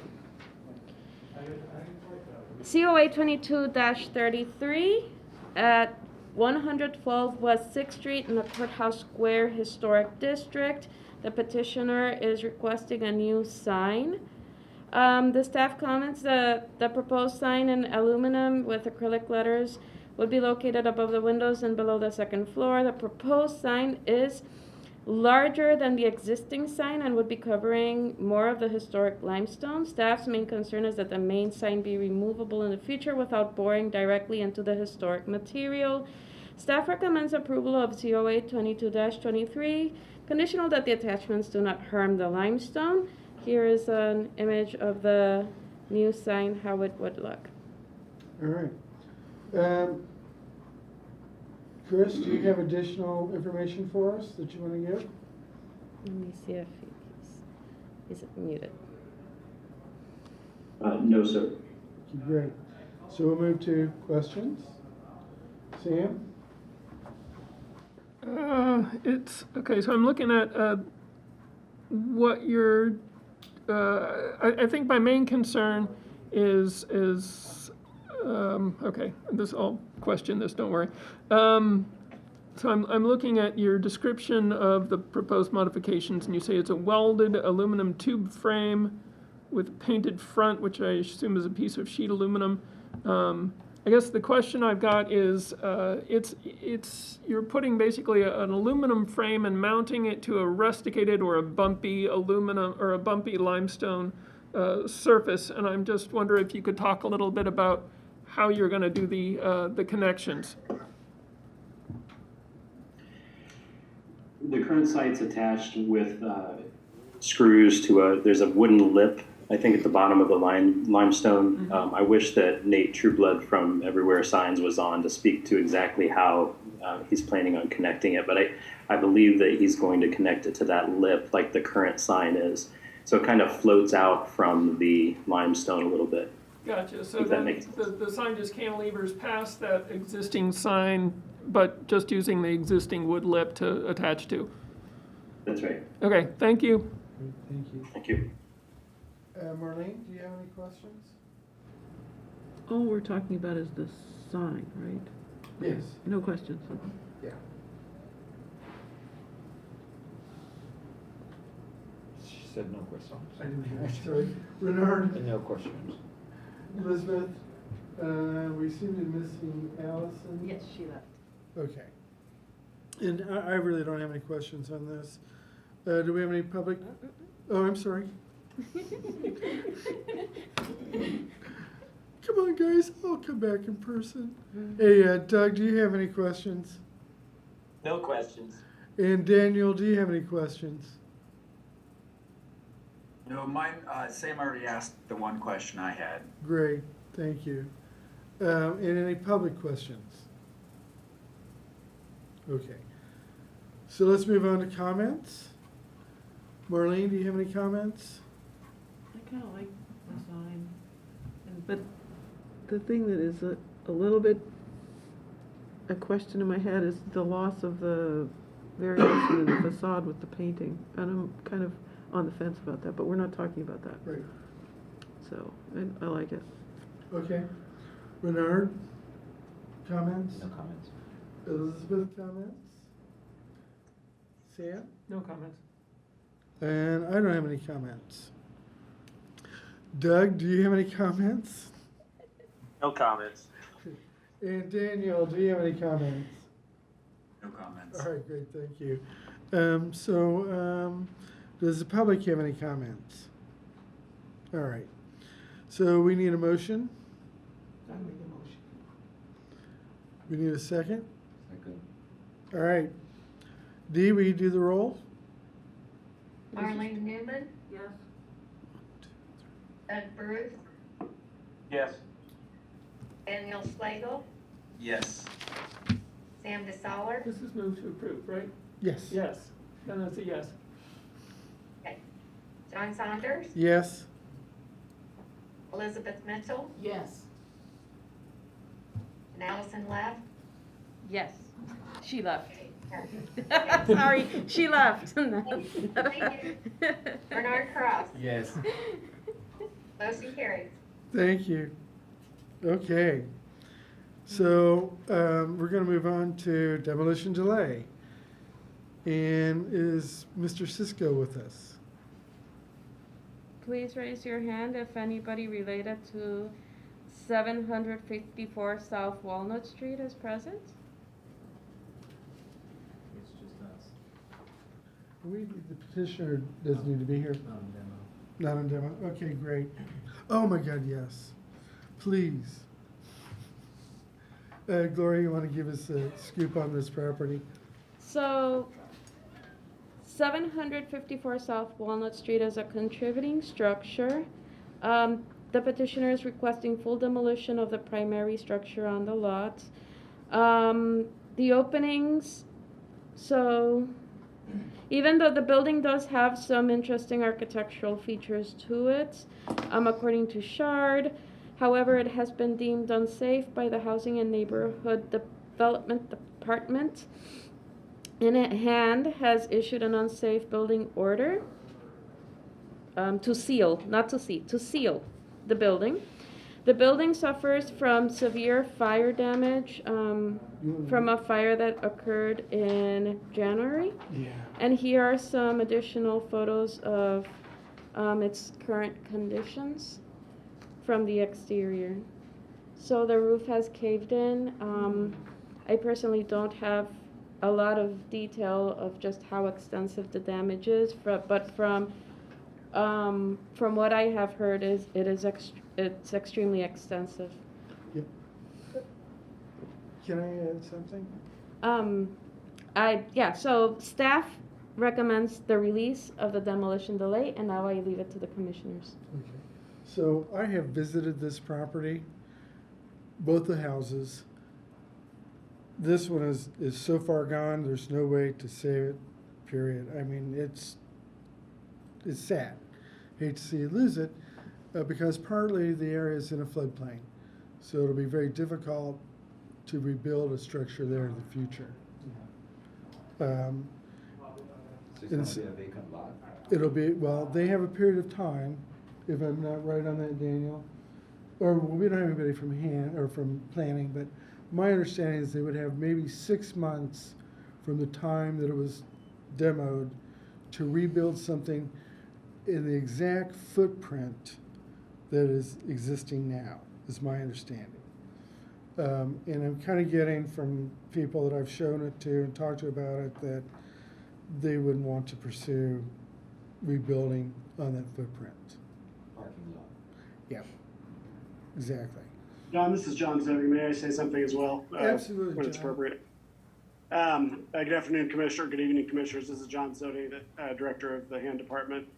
So in addition to Gloria's comment about the unsafe order that we issued, the building has been compromised, the entrances and the windows and things like that. So we had an ongoing order to seal. And this is a concern for the Bloomington Police Department too. There have been folks in and out of there pretty consistently. And so due to the unsafe nature of the structure, we, they have asked us to really keep an eye on this property because of the number of folks that have been in and out of there over time. And we did have some trouble getting a hold of the owner, the appropriate owner. That I think it had changed hands, and there was an issue with the listing, who the actual owner was. So once that was resolved, they got it sealed up pretty quickly, but it is pretty compromised and is a concern for a larger safety issue. So just want to make sure you all know that as you consider this. So thanks a lot. Thanks, John, for letting us know that additional information. So, I have one comment. yes, please. Might be good to give BRA a heads up to see if they can save any of the limestone columns on the front, but I don't think we want anybody else anywhere near that structure. Exactly, because when I was showing them, a lot of the homeless folks are living out on the front porch. They're going in and out of the structure, actually both structures, they're going in and out of. And I would like to see that the other structure gets sealed so that people cannot go in and out of it at this point, because there's there's holes in the floors. I mean, it's a lot of paint falling off the walls, a lot of, all the trim had been painted. I mean, it's really a hazard. Both the other building is as well too, but just additional. So, we just need to do the Shall I? release. Shall I? Yeah.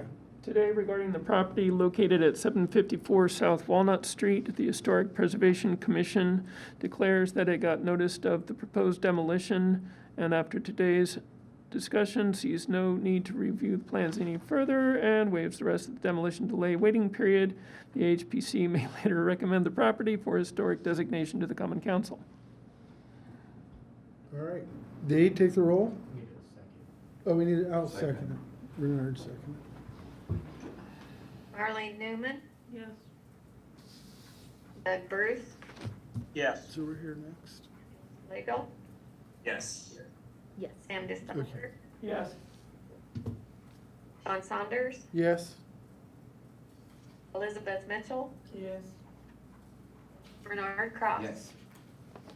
Very good. All right, thank you. So let's move on to the BHPC Grant Nomination Commission Review, 805 South Rogers Street.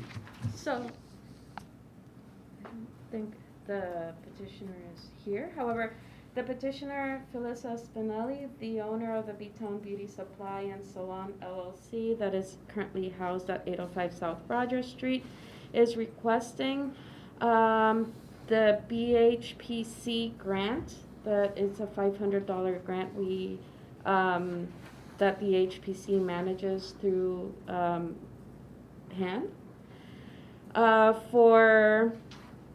to offset the cost of hiring an architectural firm to do consulting work to the rehabilitation of the exterior of the building. Felissa Spinelli would like to get an estimate done for the complete building renovation and for other projects. So staff is recommending approval of grant 2201. And in the staff report, I do specify that it is specifically for the consulting work related to the rehabilitation of the exterior of the building. So the architect or the designers at this point would be Spring Point Architects. That's part of the packet addendum that was sent out. Would be would have to separate in their cost estimate the section that would be covered by this grant. This is a grant that is paid after the work has been done, when the receipts have been sent to us. Here are some images. This is the location of the property. And some of the commissioners are photographed herein. And yes. Okay. So we need to have discussion on this, or can we just move to approval? I've only had presented one of these before, and the conversation, and I was explained by the chair at the time that the conversation is pretty light. This is a matter of making sure that everything falls within the correct parameters. So do we want to have a little discussion, or we just want to? I was just wondering, does anybody know what's going on, if anything, with the little gas station?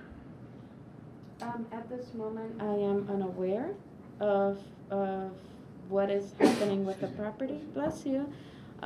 Just that the long-term tenant has an interest in seeing to the upkeep of the property. Gotcha, thank you. Any other questions for Gloria? Okay, so I think we need a motion to approve the grant. I'll move to approve this grant, 2201. Yeah, second by Elizabeth. I'm sorry, guys. I didn't give Doug or Daniel a chance to chime in on this. So Daniel, you have anything to add to it? No, I do not at this Okay. time. And Doug? Nope, just fine. Okay, good. So we have a motion on the floor and a second. Dee, let's do the roll call. Marlene Newman, Yes. Doug Bruce, Yes. Daniel Slagle, Yes. Sandy Soller, Yes. John Saunders, Yes. Elizabeth Mitchell, Yes. Bernard Cross. Yes. Motion carried. Great, thank you. You'll get in touch with the petitioner, Felicia? Yes. Oh, very good. Okay, let's go to new business. Oh, yes. So I have a bit of hopefully delightful news for everybody. This is just preview of upcoming events to the commissioners and to whoever will be watching this video. But we have attained, and the city has attained the handle of Historic Bloomington for Instagram, and we will be having a official social media presence. So if there are, hopefully I want to launch this for May Historic Preservation Month. Unfortunately, due to many things that have happened, the plans for May Historic Preservation Month have been drastically scaled back and back and back. However, hopefully if I attain access to the handle in the next week or so, we will be launching a small photo competition for Instagram and have hopefully some small yet delightful prizes for the winners. Oh, very good. Yeah, I think that's very nice too. So let's do the old business. Old business. So we do have two cases that we've been following up on over time. Let's start with 605 South Fest. Is it 605? Yeah. Okay, that is First and second, the apartment building. the apartment building that had some Spanish tiles that were removed without permission. We have been in contact. So we've been in contact with a representative of the owner, and they have verbally informed us that they have made the order for the tiles, but they are in back order. We are waiting for paper documentation of this back order receipt. And they're also just, we're not being very patient with waiting right now.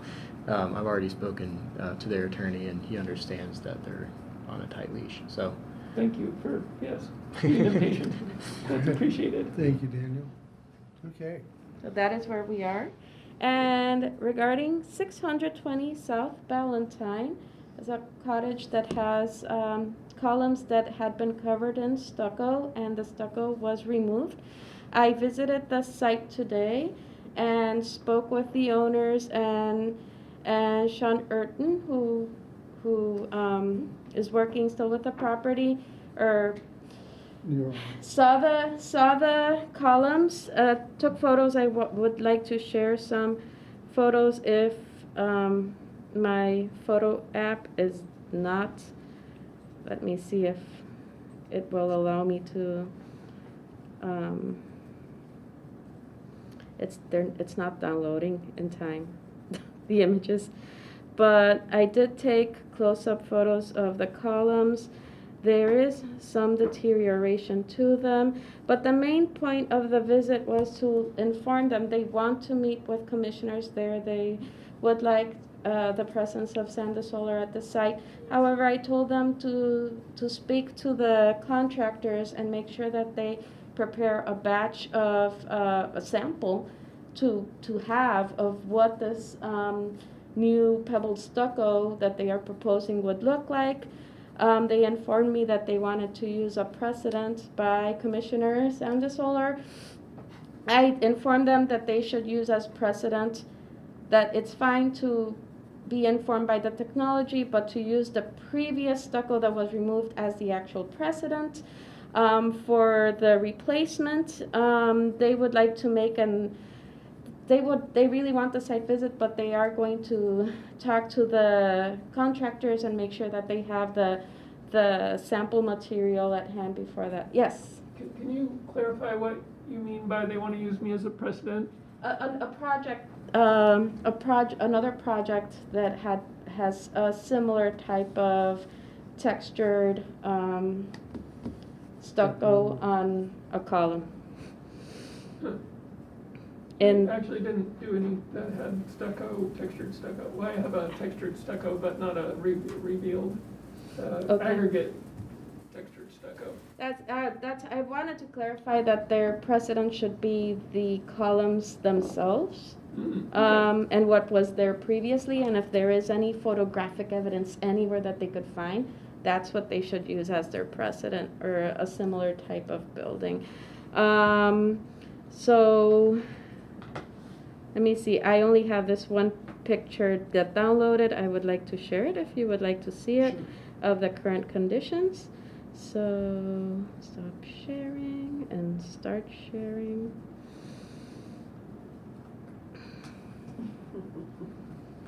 So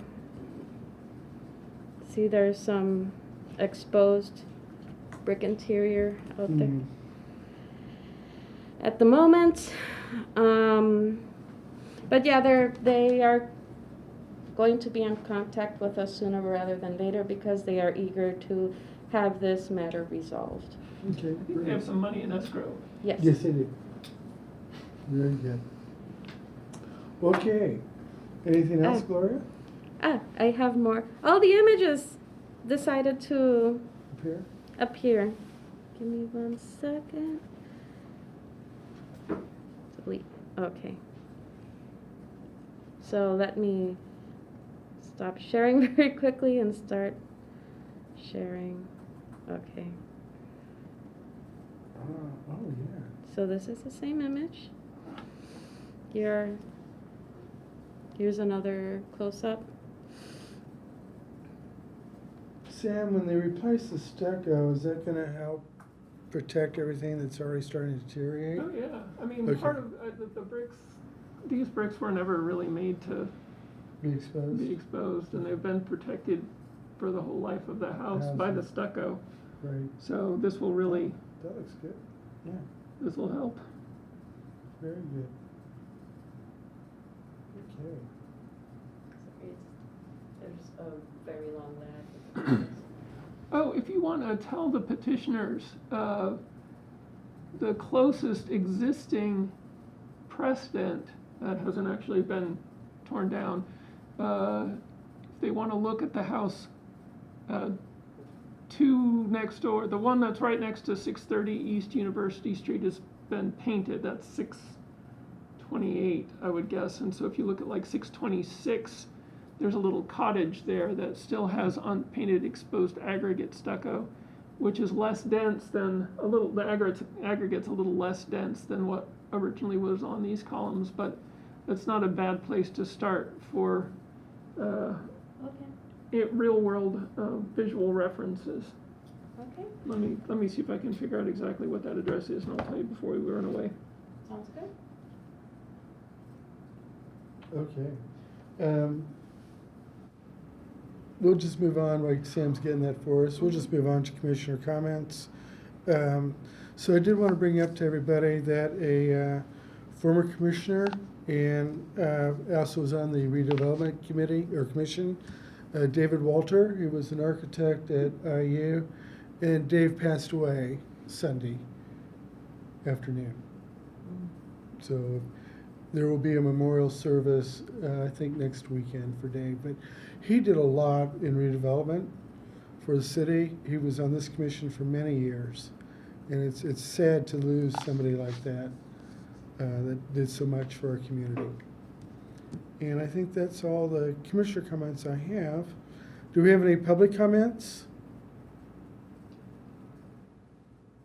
Any more commissioner comments? This is Doug. I'd like to say something. Yes, Doug. First off, I knew David Walter quite well. He was a British car enthusiast, as I am. Yeah, I hated to see his passing. I know he had some issues the last few years, but he was a really great guy and a really stout historic preservationist as well. I just wanted to let the commission know, I know, I have been absent quite a bit up until the last month. I had been dealing with actually one of David's friends, my father, had Parkinson's, and in the last 6 to 8 months was quite the battle with it. Unfortunately, in February, my father lost that battle and passed away. We buried him right near the end of February. He's the one that gave me the love for historic preservation of these British cars that I have. I had a lot of time after work where I had to run straight to the hospital or the nursing home, wherever he might have been, and it caused me to miss a lot of meetings.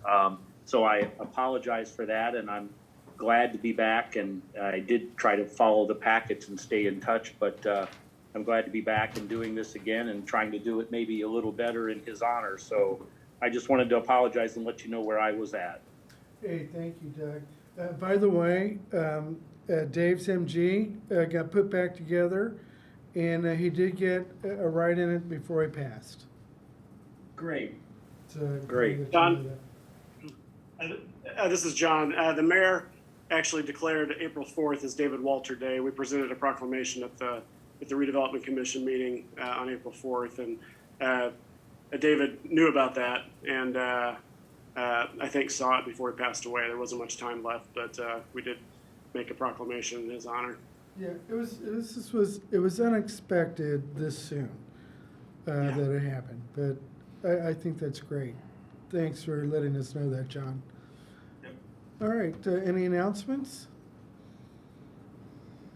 None? All right, we're adjourned. We're done.